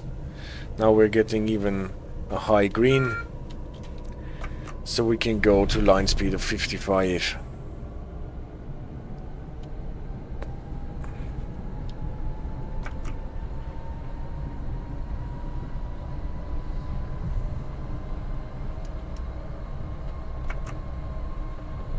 Roosevelt Trench, I think Brandon called it.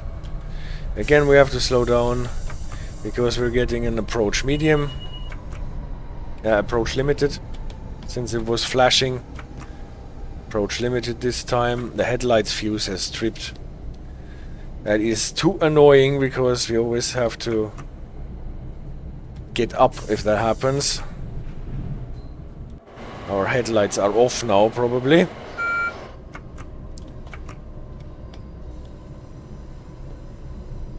Good thing we don't have a CFA pedal.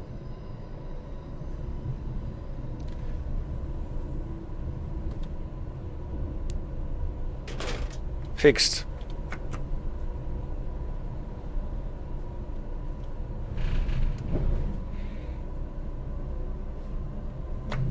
So here's a restriction to 35. To see how the signaling works together with the line speed control. We have a line speed of 35 and we don't have a signal aspect that limits us to 35, so they limit us with the next signal aspect above that to 45. That can be enforced even before the ASES system was introduced.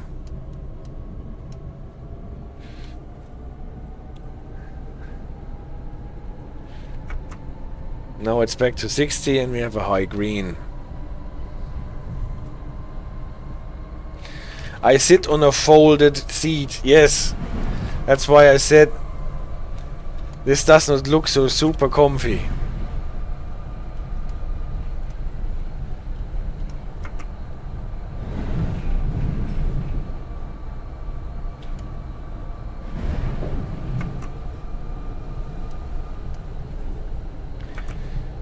Does anyone know by any chance why the American signals typically do not have this halo as the British signals have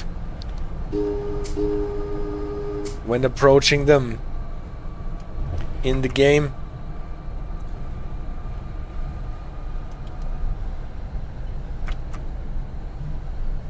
Or this aureola or whatever you want to call it. Here just have the lens, the illuminated lens.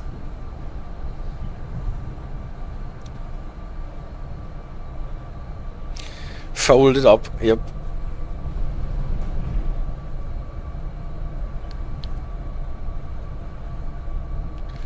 So we're not stopping at orange.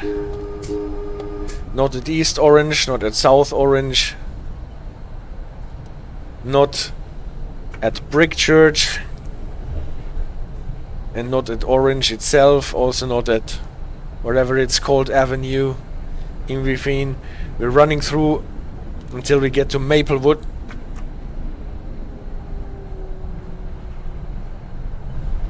Unfortunately, we've got so much fog now.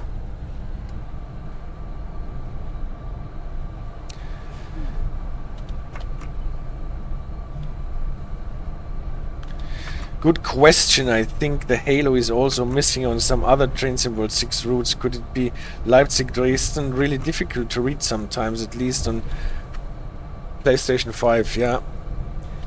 Also here, those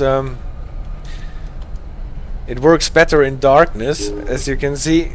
Oh, I don't need to honk because we're not passing directly at the platform.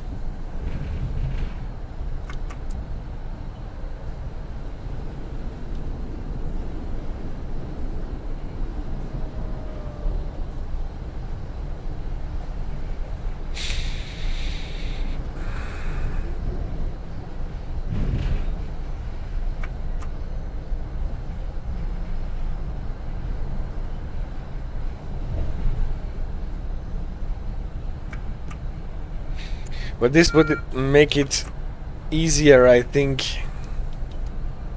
especially with systems like the American signaling systems.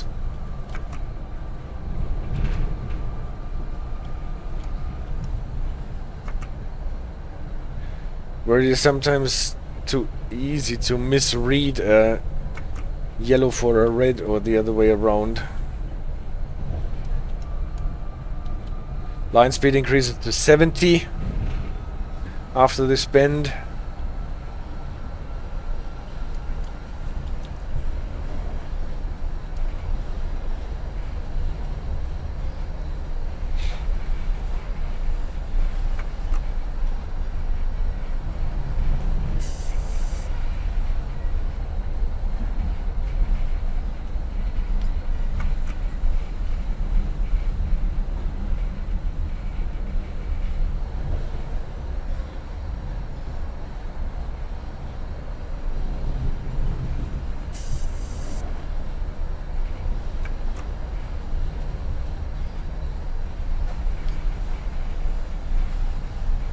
No, they are counting us down already for Maplewood.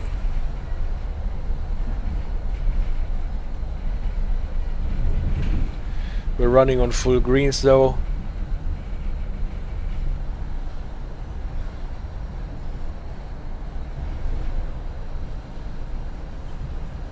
Still have to pass, what is this? South Orange?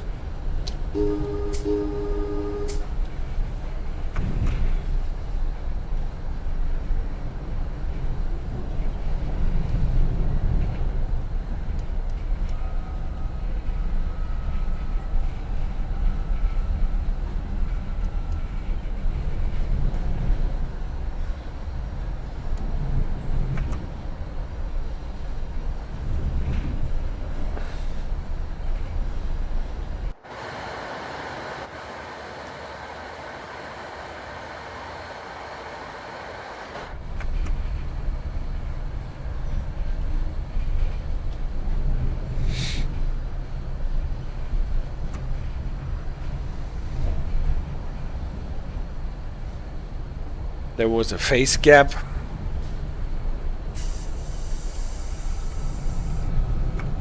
The next station stop is Maplewood. When leaving the train, please watch the gap.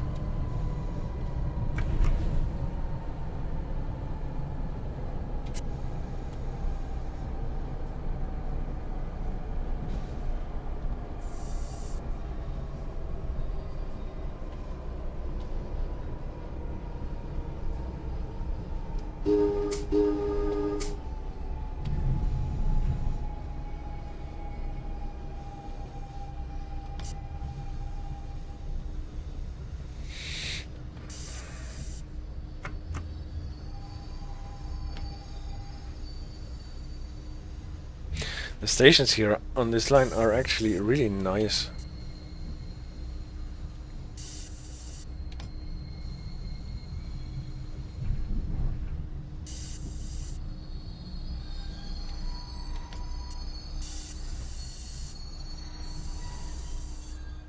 This station stop is Maplewood. Maplewood.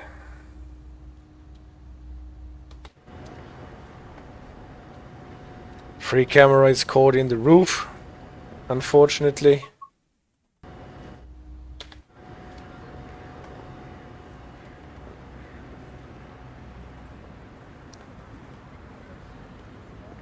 Maplewood.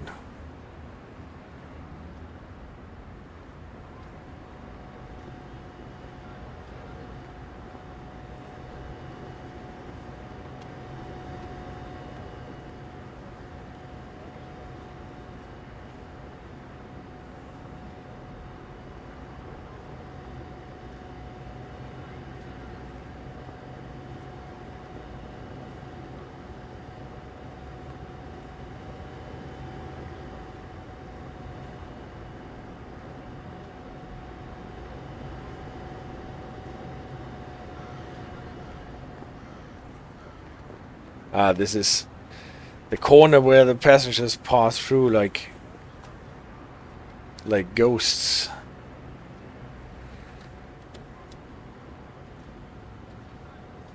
Look what he's doing. Whoop. Whoop. I knew it.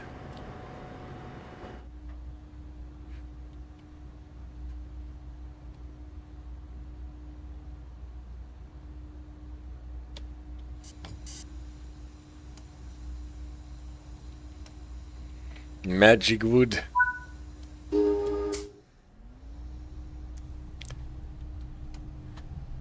Yeah, that is platform 9 3/4. And so easily they pass through it. So, stop at Millburn. Line speed limit will drop from 70 to 60 and then 50 eventually before we go into the incline towards Summit.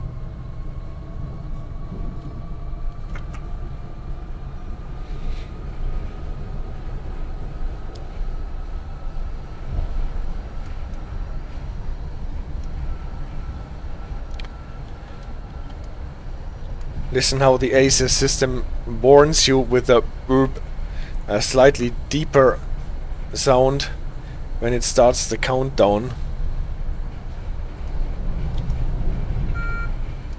That one.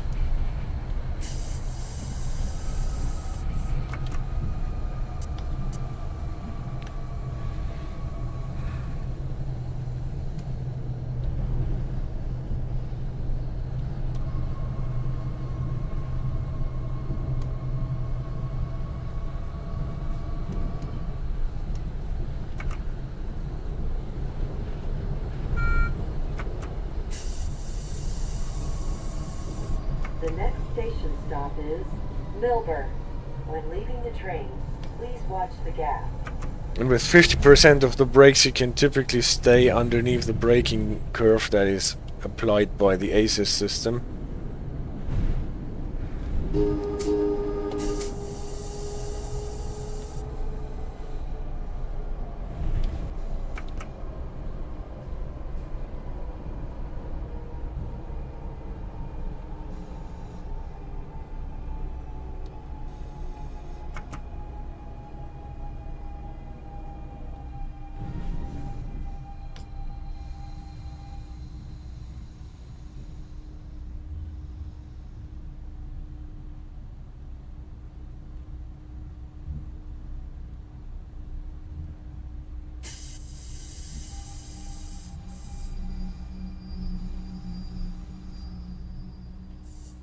This station stop is Millburn.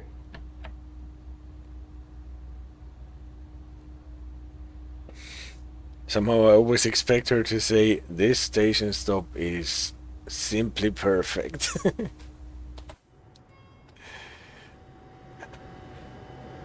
Or this station stop is poor.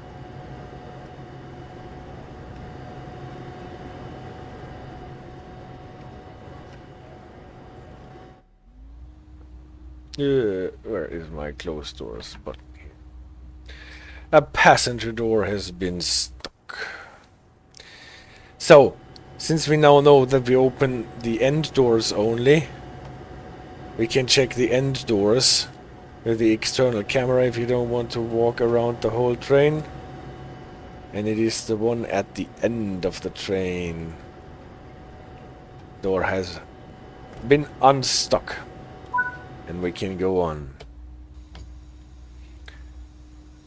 Well, it's always great to have Hank, respectively the external camera, with us to do this stuff so that we don't have to get up from our folded chair. Now we're going in the incline.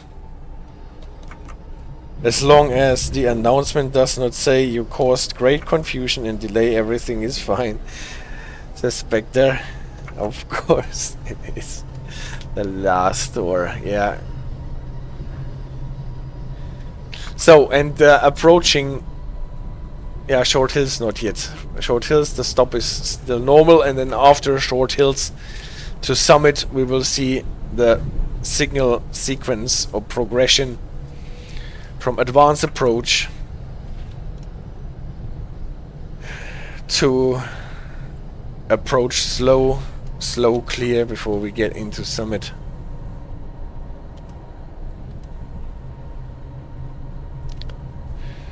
Now we're running up the hill. The next station stop is Short Hills. When leaving the train, please watch the gap.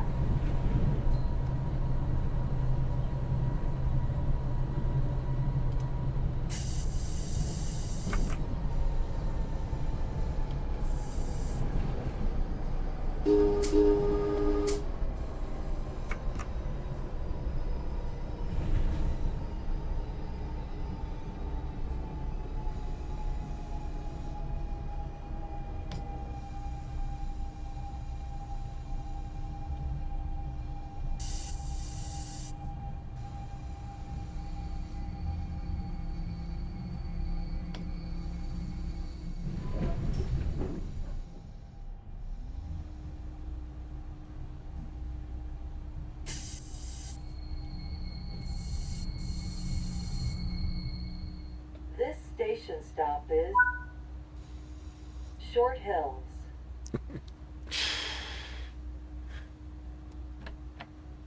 Another thing actually is what should be considered is why does the scoring system really have to punish you for being early to arriving before the timetable time?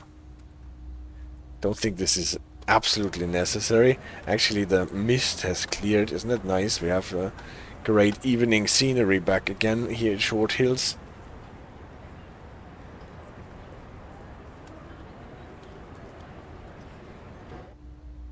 Close the doors.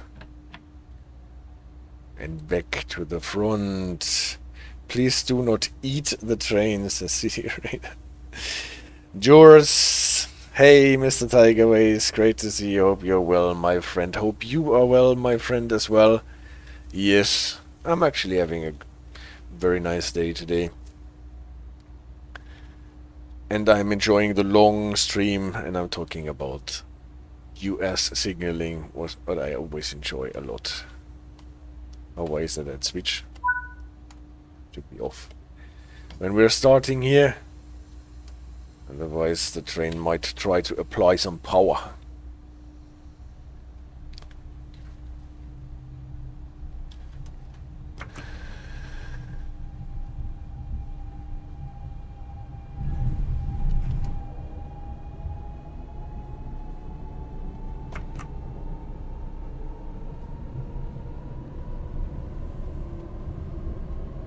So, and now enjoy the signal sequence when approaching Summit. If you know what's coming, then you will not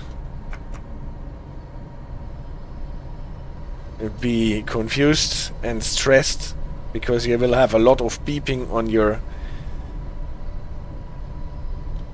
on your train control device. I will definitely catch up on that when you uploaded it to YouTube, says yours. Glad to hear you are having an enjoyable day. I'm so happy to hear that, yeah. So still we are on a high green with a 50 limit. Toot police read error. Red error, says CD Radar, yeah. Balize read error. No, those balises are over. So, first signal in the sequence, a flashing yellow. Limits us to 45 because it is an advanced approach that requires us to drop to limited speed. What is not so big a drop from 50 line speed to 45 limited speed. But we have to expect that the next signal is an approach signal, and that will limit us to medium speed 30. So you can at this point already drop to 30, then you are not getting jumped by your alarm. And you can see it already here. This is the version with yellow over yellow for the approach slow.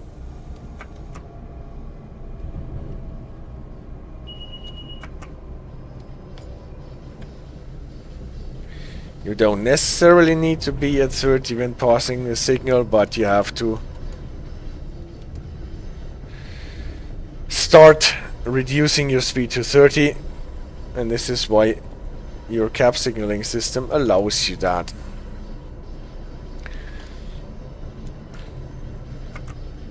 Approach slow, so we prepare that we approach the next signal with not faster than 15. What is really slow, so that we don't want to do that too early. Can already see this is the wall. The next station stop is Summit. When leaving the train, Summit. watch the gap. So, and now we have red over flashing yellow. Can anyone remember what aspect that was? Well, since it is a flashing yellow, it is not a restricting aspect, but it is a slow approach. limiting us to slow speed 15, and at the same time requiring us to approach the next signal in a way that we can stop in front of it. But we don't need to go on side on the way until we get there. And theoretically, we could accelerate to 30 medium speed in between going across the switch here and approaching the next signal. Since we have to stop here anyway, there is no point in doing so.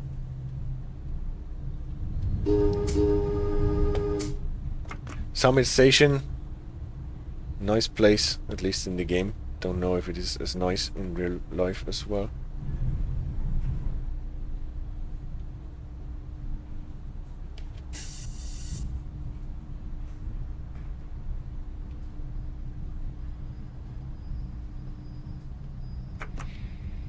Other fun fact about this train, if you put your automatic brake to 0, you already have like 10 pounds in your brake cylinders.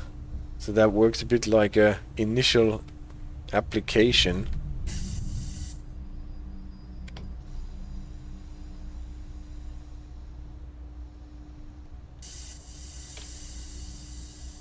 This station stop is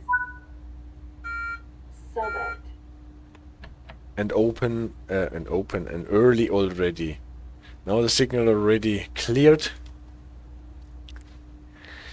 If you're wondering what those C indicators actually have to say, there is a video on the channel about those clear to next interlocking indicators. They are essentially on territory where you only have cab signals until the next interlocking. And in case your cab signals is not working, those C indicators actually exempt you from going with restricted speed in case your cab signals are not working. The pantograph has dropped. Pantograph is tired already. Here's the button to get the pantograph back up again, so don't fiddle with the main circuit breaker or whatever for this train fault. You can just rise it again and all is well.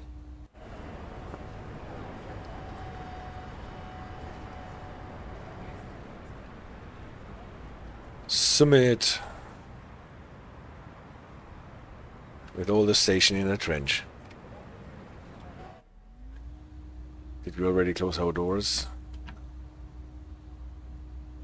Attention, open local door first. Why should I want to open my local door?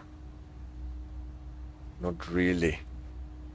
Because if I open the door, actually the passengers will exit stumbling over me. I've seen that before.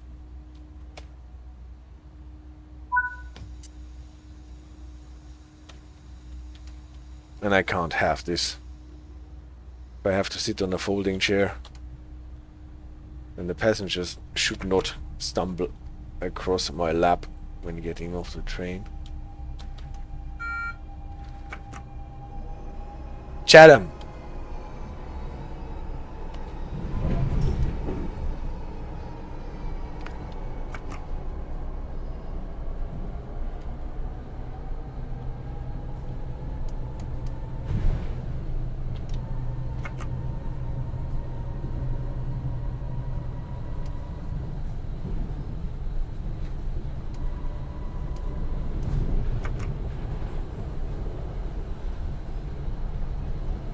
Limit is 50 and now we're running downhill again.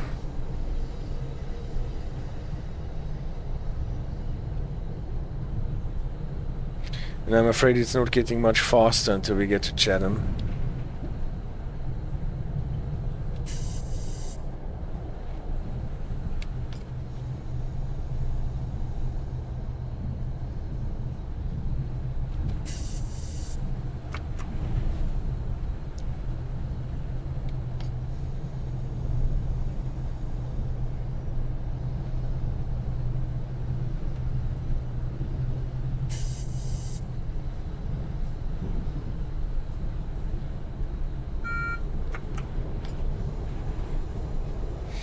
Now it increased to 55. If the train has run its length, you can have it coast to 55 downhill here.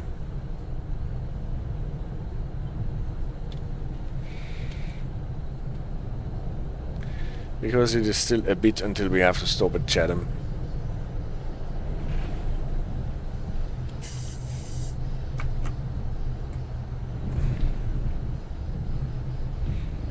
And yeah, obviously it is not the Chatham in Kent where we had our visit with Dovetail Studios in August. And still I would like to visit Chatham here in New Jersey as well.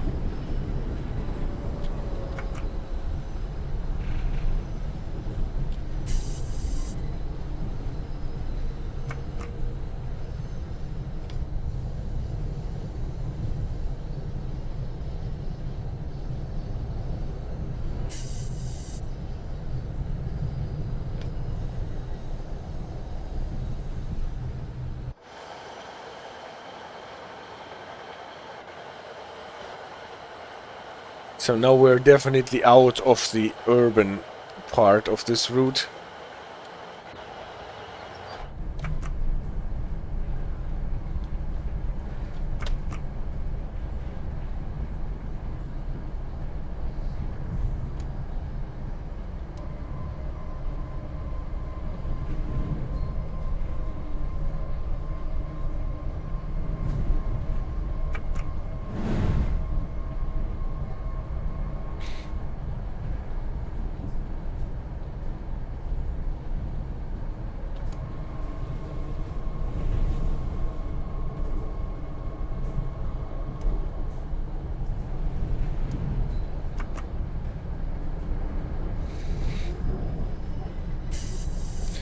And CD Radar says he thinks I would also like to visit La under Tyre. Most probably I would. The next station stop is Chatham. When leaving the train, please watch the gas.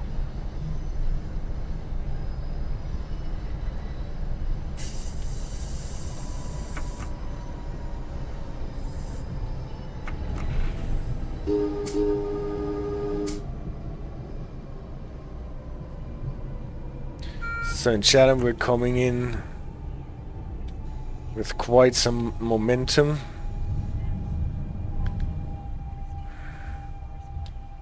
Still running downhill from Summit.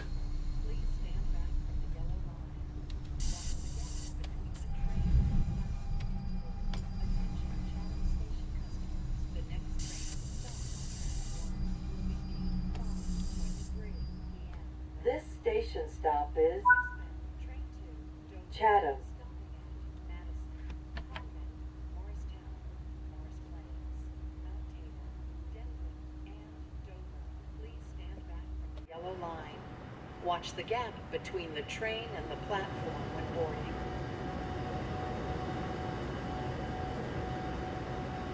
Oh no, look at the information screens.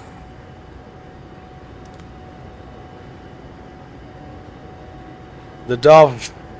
Claim your free Wonky Donkey bar at a local stop spot today.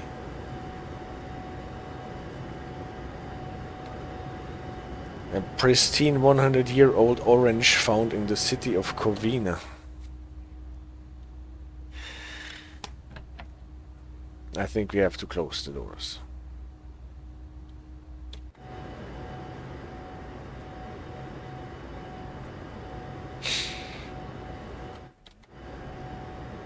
What happened to my camera? It was supposed to be in front of the train.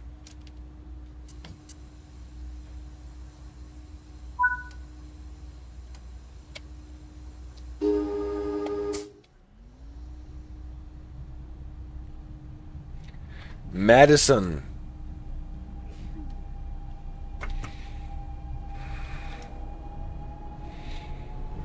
Line speed increases to 70.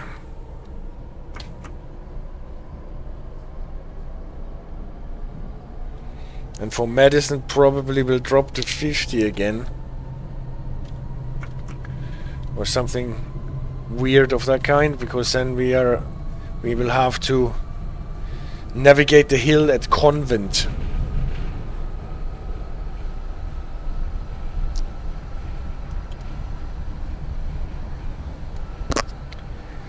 Do you think there are spoilers for new routes hidden in stuff like the newspapers? Or would you not be allowed to say, well, since I have not been told anything about this subject, I cannot be bound by my NDA not to convey this. So I wouldn't know. Maybe there is, but I probably not in the newspapers, because there are so many spots in the game where they appear. If they hide spoilers, then typically in more unique places.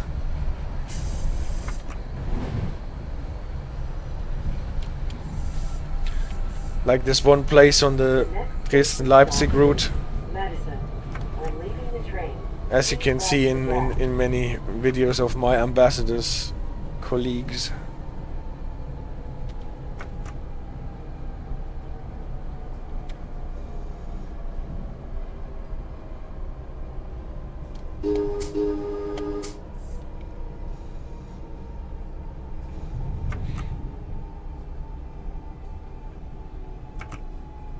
I'm typically always completely busy with the content that has already been released and announced, so that I simply do not have the time to bother with any content that might actually be in preparation beyond that. And as soon as it's there and announced, then it is nice, but... Madison. Medicine. Sounds like you have to take your medicine. Call me a conspiracy theorist, says Spectre, but to this day I believe that the TBC on Frankfurt Fulda was a hint at Frankfurt S-Bahn. TBC written on several sand containers along the route. Totally possible. I could not prove you wrong.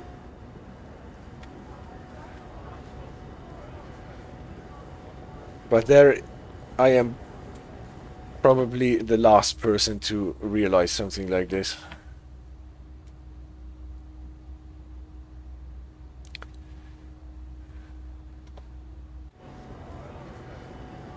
Look, they also now indicate the seat availability.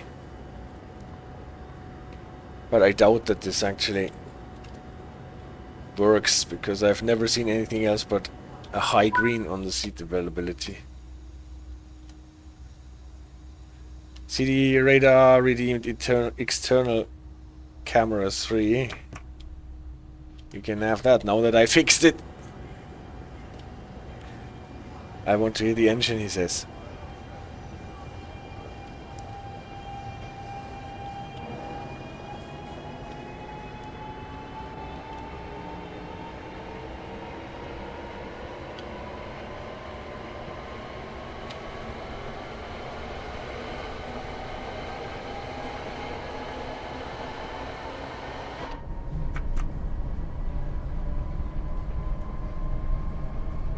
Now we got our rain. Here are the wipers.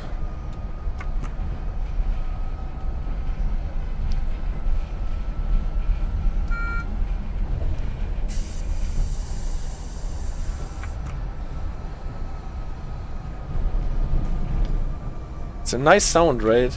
I also like the flange sounds and the rolling sounds on the American trains. In this route, obviously.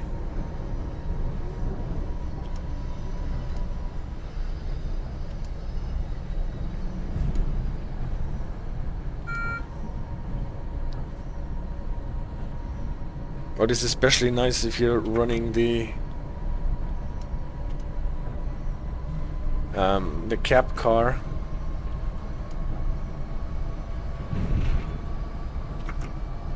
Evanvor asks, do I know when we get Liberec Stara Parker? Well, I don't know better than what they said on the roadmap stream, and on the roadmap stream they said that it is probably on the brink from moving from the to be announced into the 0 to 3 months category soon. So that sounds like we're getting it in about 4 months. The next station stop is Convent Station. When leaving the train, please watch the gap. And CD Radar, he would expect some more resistant on the flange sounds, you mean? Or what? Convent.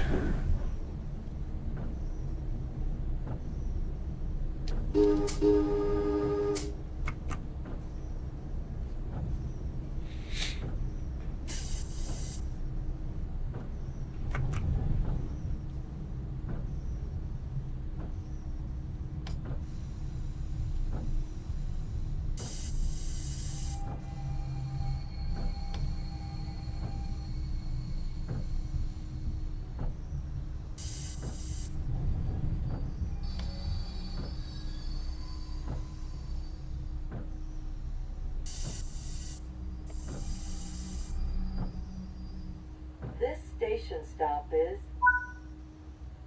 Convent Station. Alright. Here she says Convent Station. For the other stops, it was good enough to say the name.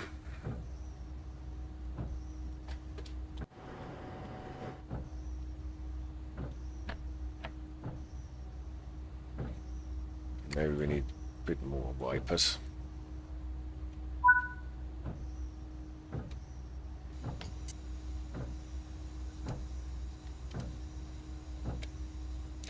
Morristown is next. Namesake for this route, but not the terminus. Good thing we already have the Baureihe 628 in Arriva livery.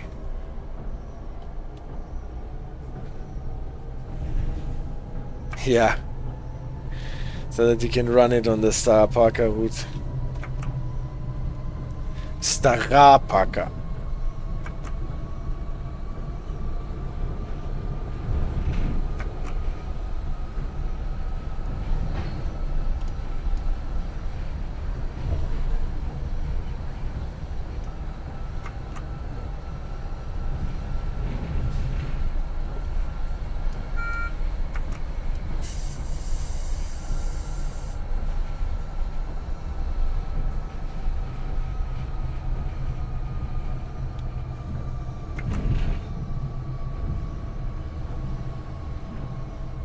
Again, we have to go through a 60 and 50 drop before we get to Morristown.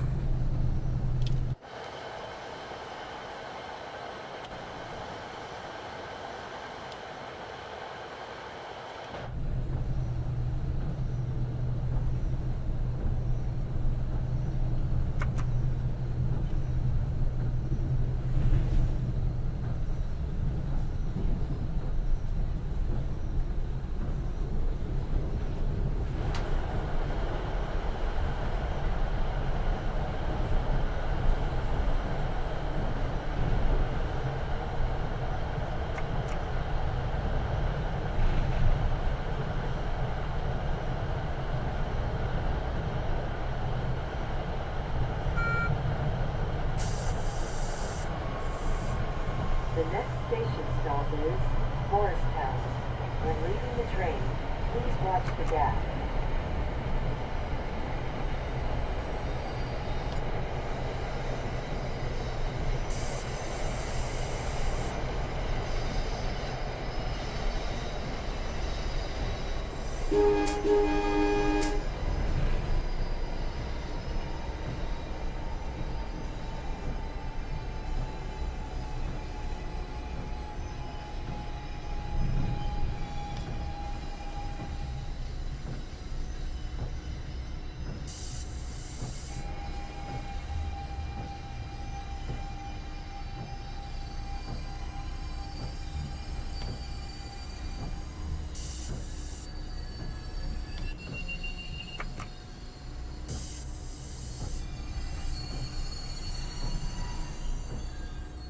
This station stop is Morristown. Attention, Morristown Station customers. The next train to stop on track 2 will be The light went Ronnie. p.m. eastbound. Petition to ban US routes should be a thing. Guten Abend. Guten Abend to you as well. I'm not joining this petition. South Orange, Brick Church, Newark Broad Street, and Penn Station, New York. Please stand back from the yellow line. Watch the gap between the train and the platform when boarding.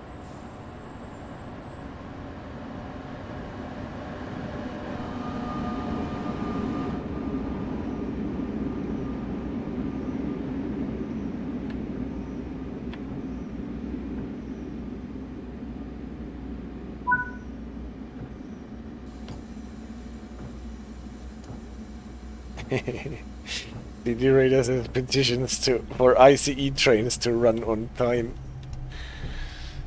Well, there's obviously no end to this petition. And Ronnie answers to CD radar. Tell it to DB Nets Infrago, I've not been delayed by anything, but that in a couple of months now.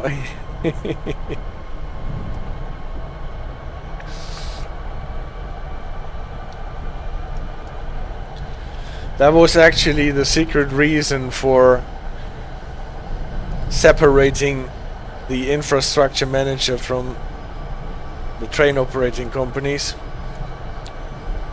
so that one can blame the other.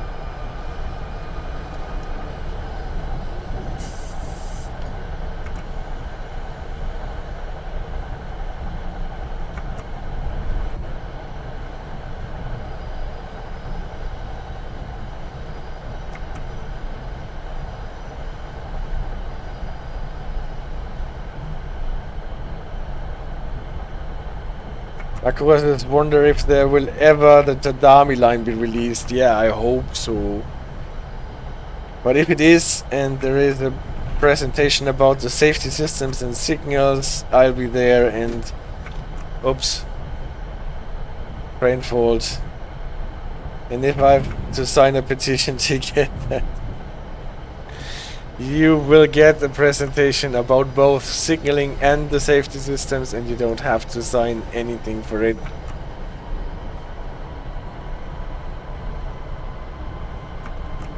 And Ronnie says should just sell it as a whole ATP, to be honest. I don't get this.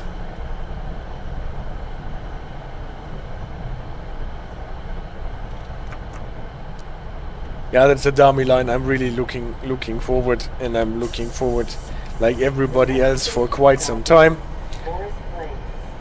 for the Tadami line. And I need to learn Japanese. Well, I have to at this point.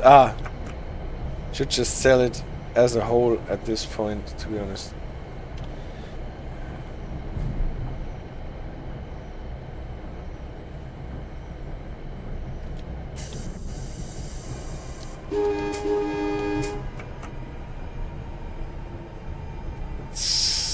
Sometimes overloading me to follow the different threads of communication while trying not to miss my station. So sorry if I somehow and sometimes lose track. 5:42 p.m. eastbound train to Hoboken is expected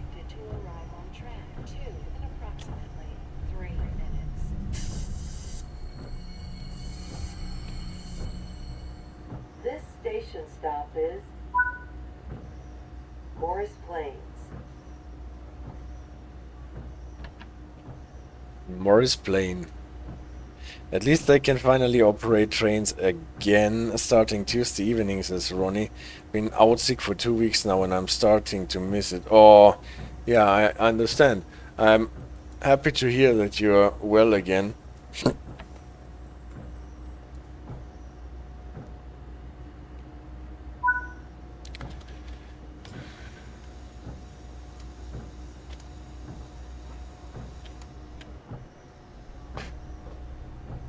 I know now what this announcement reminds me of. It reminds me of Indiana Jones and the Last Crusade. Remember this scene when everyone was in this chamber with the old knight and the Holy Grail? And the knight says his choice was poor.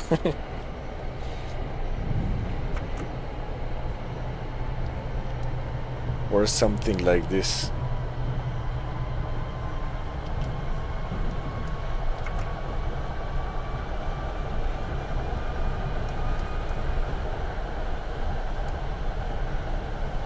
Mount Tabor. That sounds cool. That station stop. And Ronnie says quite annoying. Literally made me miss so many cool shifts. Yeah, I hope it wasn't too bad. In terms of illnesses being bad. Tabor is. What does that actually mean, Tabor? I remember a piece of Bedrich Smetana. Tabor. Is that a place in the Czech Republic? I didn't know there is a mountain. It's a city radar.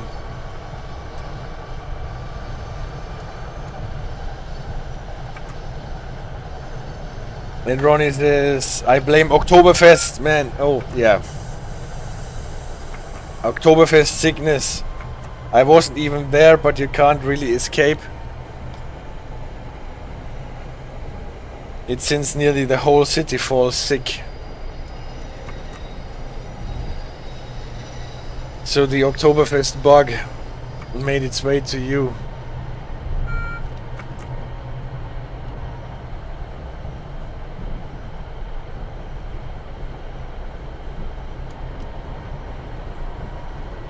So, no, we don't see that much because of the mist.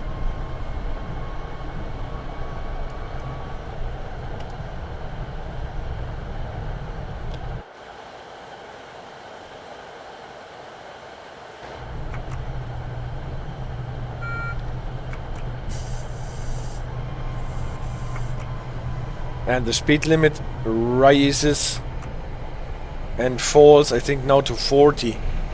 And we run into Mount Tabor with 40.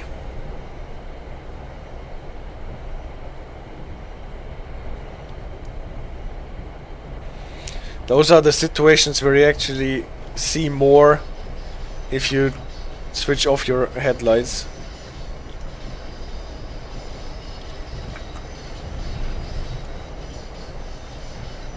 And see the radar says, yes, this is how I imagine Tabor.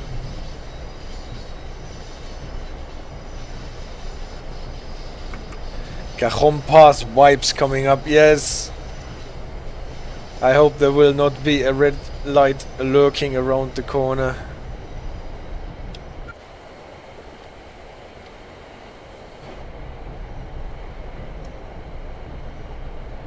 Now it increased to 50 again. See, still better than Pishek or Pisek. The fog of doom as a city as a spectre. Well, good thing we have our SDU and the ASES system.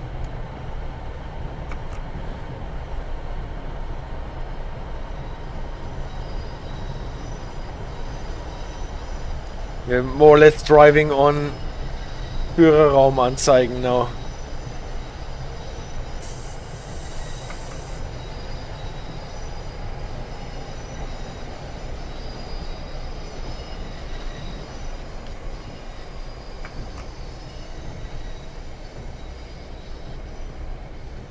The next station stop is Actually see Jack.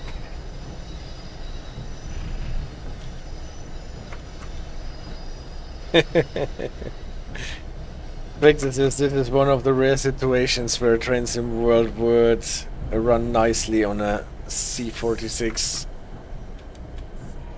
computer.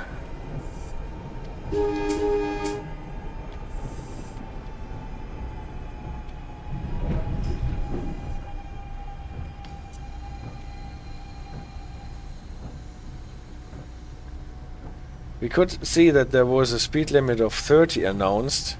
We can see that there is a level crossing.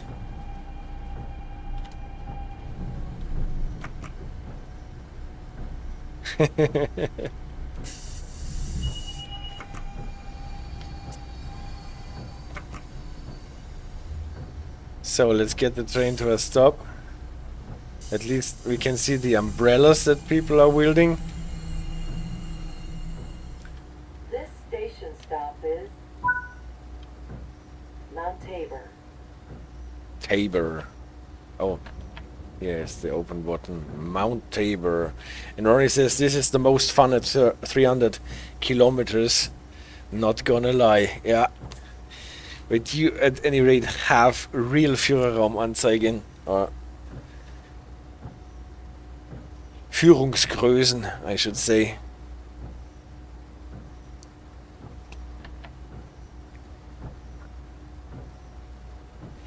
Now look, if I turn off the lights, then we can actually see much better than with the headlights on. Unless you switch to external. Yeah, I can switch to external. And then the C-46 is actually kicked out of existence probably. In Denville we still have to stop, and that is the second but last stop, I think. And Ronnie says becomes quite unfunny at 160 coming around the corner and having a yes, a VR0 rushing by. Yep.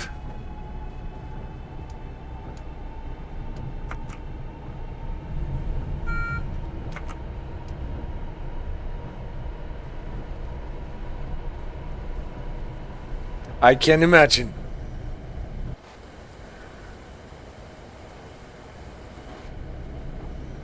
The next station stop is Denville.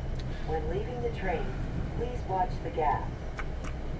And we will be held at 30 by the approach aspect until we get to Danville. It's actually only a really short run from Mount Tabor to Danville.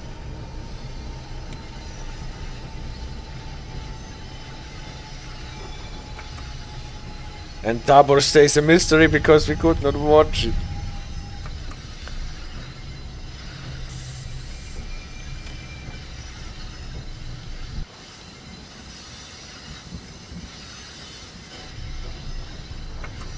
But I actually wanted to show stuff at Danville.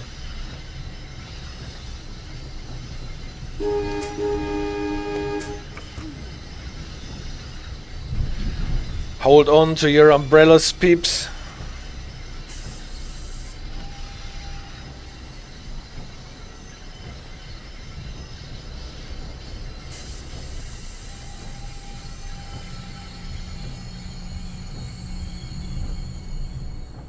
This station stop is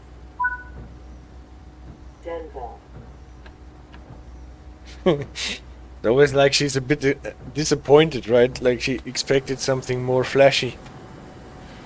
This station stop is Danville. And here at Danville there is actually something quite cool that I probably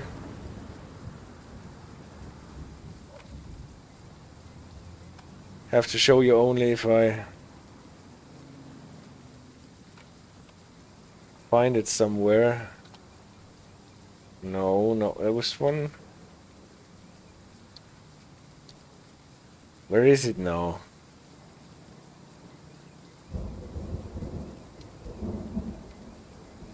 not this lake. That looks really nice in this lighting.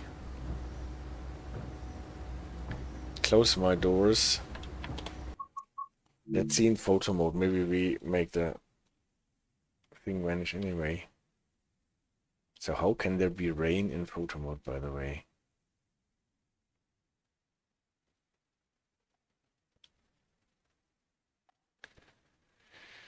Because there is a signal when you're coming from the opposite side.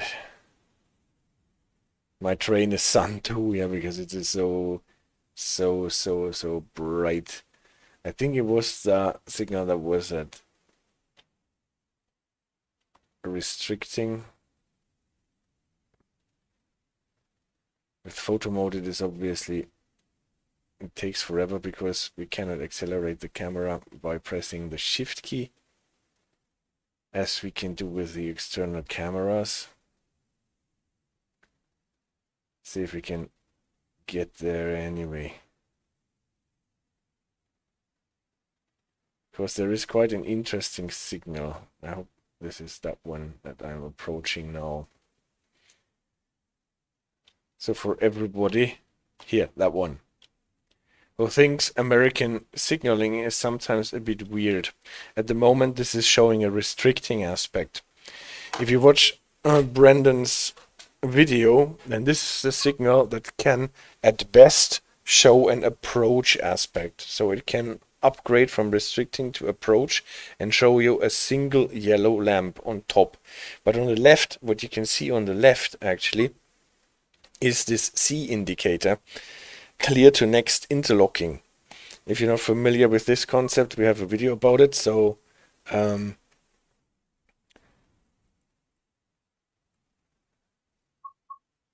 here, the C indicator. And now just give you that. An approach signal, what does it tell you? Slow down to medium speed and expect the next signal to be red.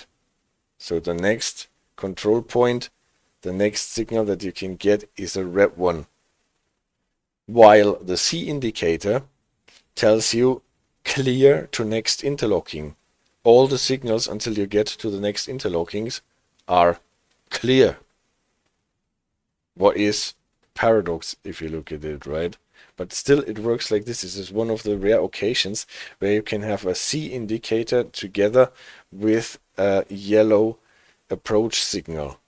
The approach signal to limit you in this band here through Denville to 30, so that your cab signaling system picks up the approach and limits you to 30. But still, if the cab signals are not working, you're getting an approach, and you can get the C indicator telling you that you can approach the next interlocking signal, and all the signals on the way are clear, contrary to what the yellow lamp is telling you to expect at the next signal. And CD Radar says the only thing it lacks are strong red tail lights, like on the Oldenburg route. Oh yeah, that is true. Well, so I wanted to show you this because when I researched for the video about the clear to next interlocking, it was debated whether the clear to next interlocking can be shown with a yellow aspect, and it can. It can work, even though the two aspects seem to be paradox at first glance, at any rate. So back to our train. Did we close our doors already? Then we can go on the last leg to Dover.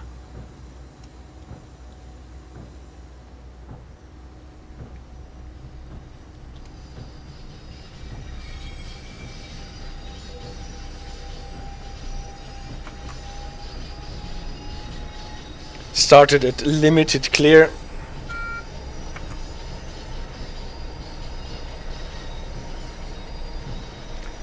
While the ASES is still holding us at 30.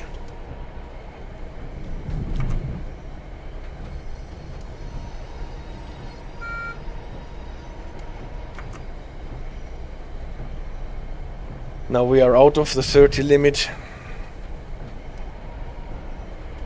And as soon as the train has run its length, we can accelerate to 45.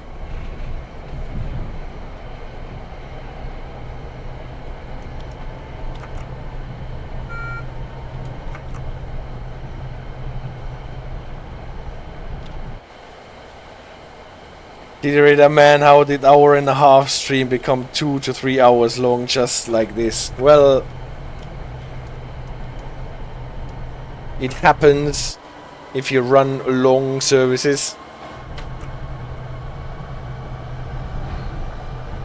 And today I did not cut it into 2 parts like I did last week. Inspector says, guys, gotta go. Thanks for the stream, Tiger. See you. Have a good night. And you can watch the arrival at Dover on YouTube. Take care. That's Ronnie.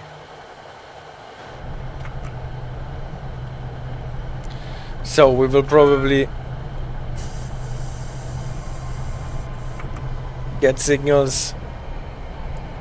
At the moment we just have to drop in the speed limit.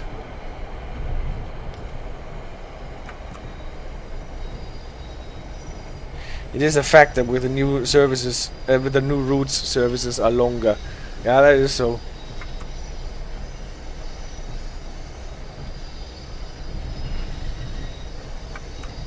I could have taken a shorter service that ends at Summit, but I wanted to get to Denville and present you with this approach aspect with clear to next interlocking.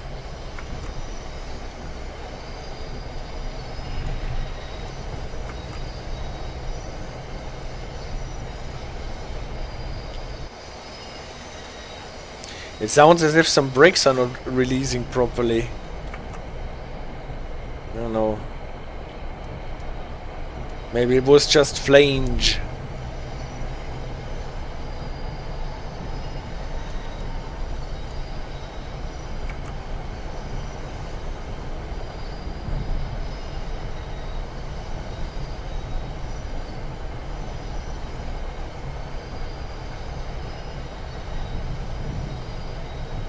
Well, now we can really not see a thing anymore. Good thing we don't have to go on site. I guess this is what you call unsichtiges Wetter. Unsichtiges Wetter.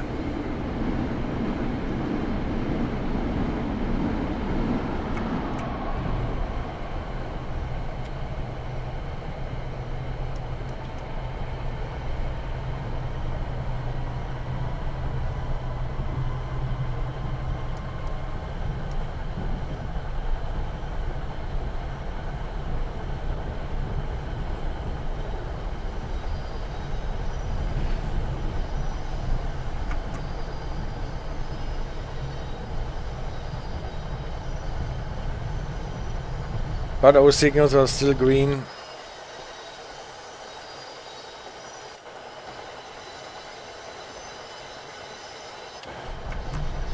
Yeah, but well, this is also a thing that maybe should be addressed, that the fog really gets almost impenetrable as soon as you're putting your headlights on it.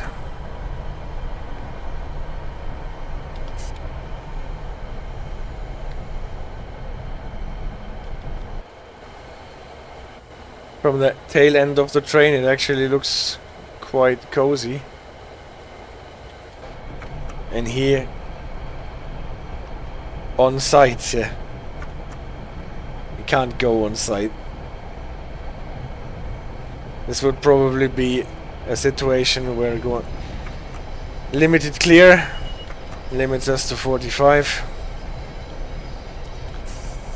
So we will probably want to have it coast down to 30. Sir, my sight is negative. That's the point. We can only go backwards.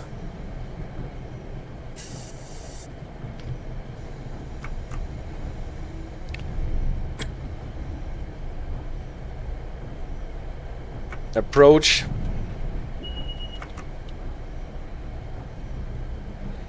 See, so when The next anticipating station stop the is signal Dover. aspect When changes, leaving the train, please watch the gap.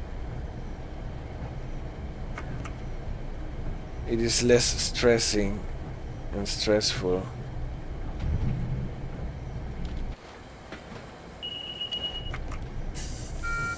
Okay, I did not anticipate the drop to restricting, but typically you get this. They use a lot those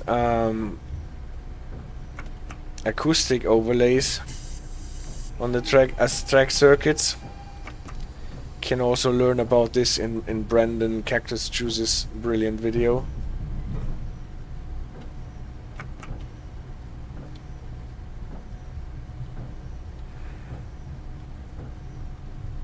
AFO, I think they're called.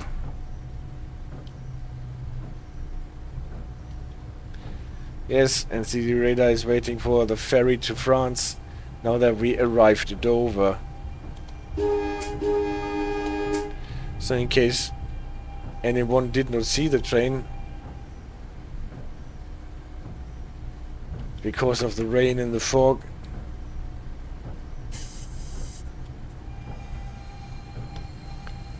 maybe honk the horn a bit. Well, but to be fair, with our lamps, we should be seen from far away.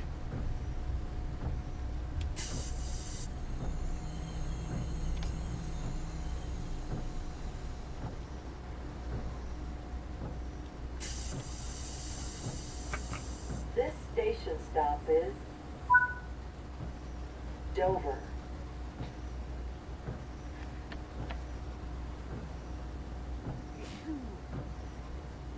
Yeah, now they are starting to sneeze. What was wrong?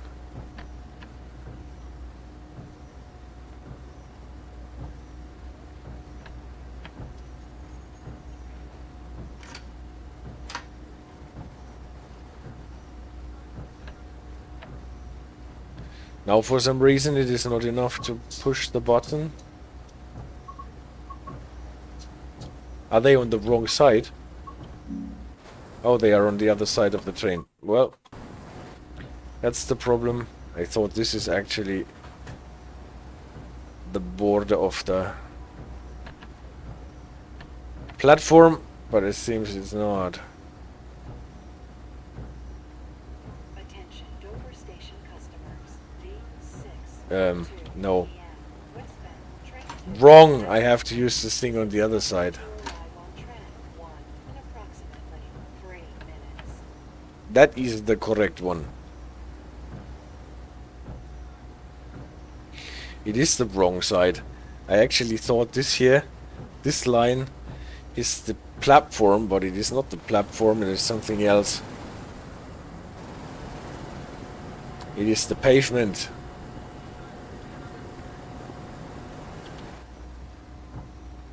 Well, platform is obviously over there. Lock it again.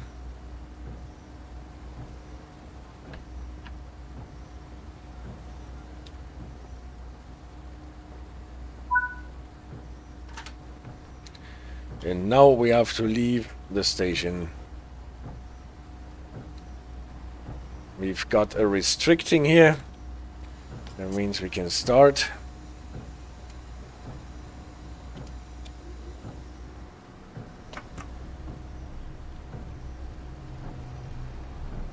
And sneak out of the station.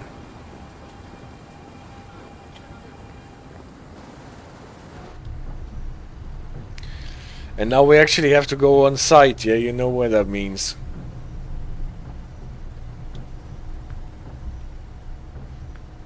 Site improved a bit, actually.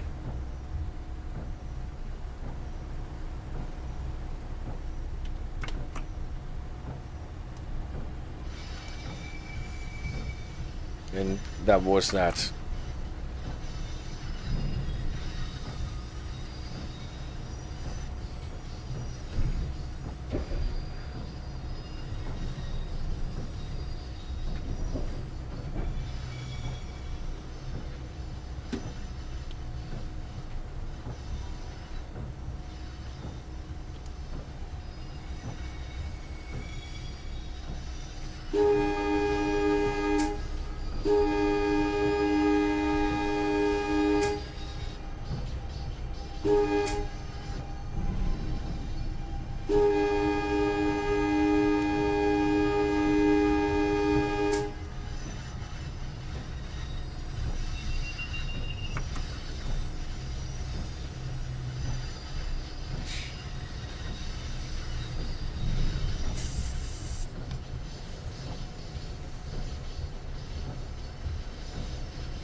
Petition that trains should have fog lights, the CD radar. Well, yep.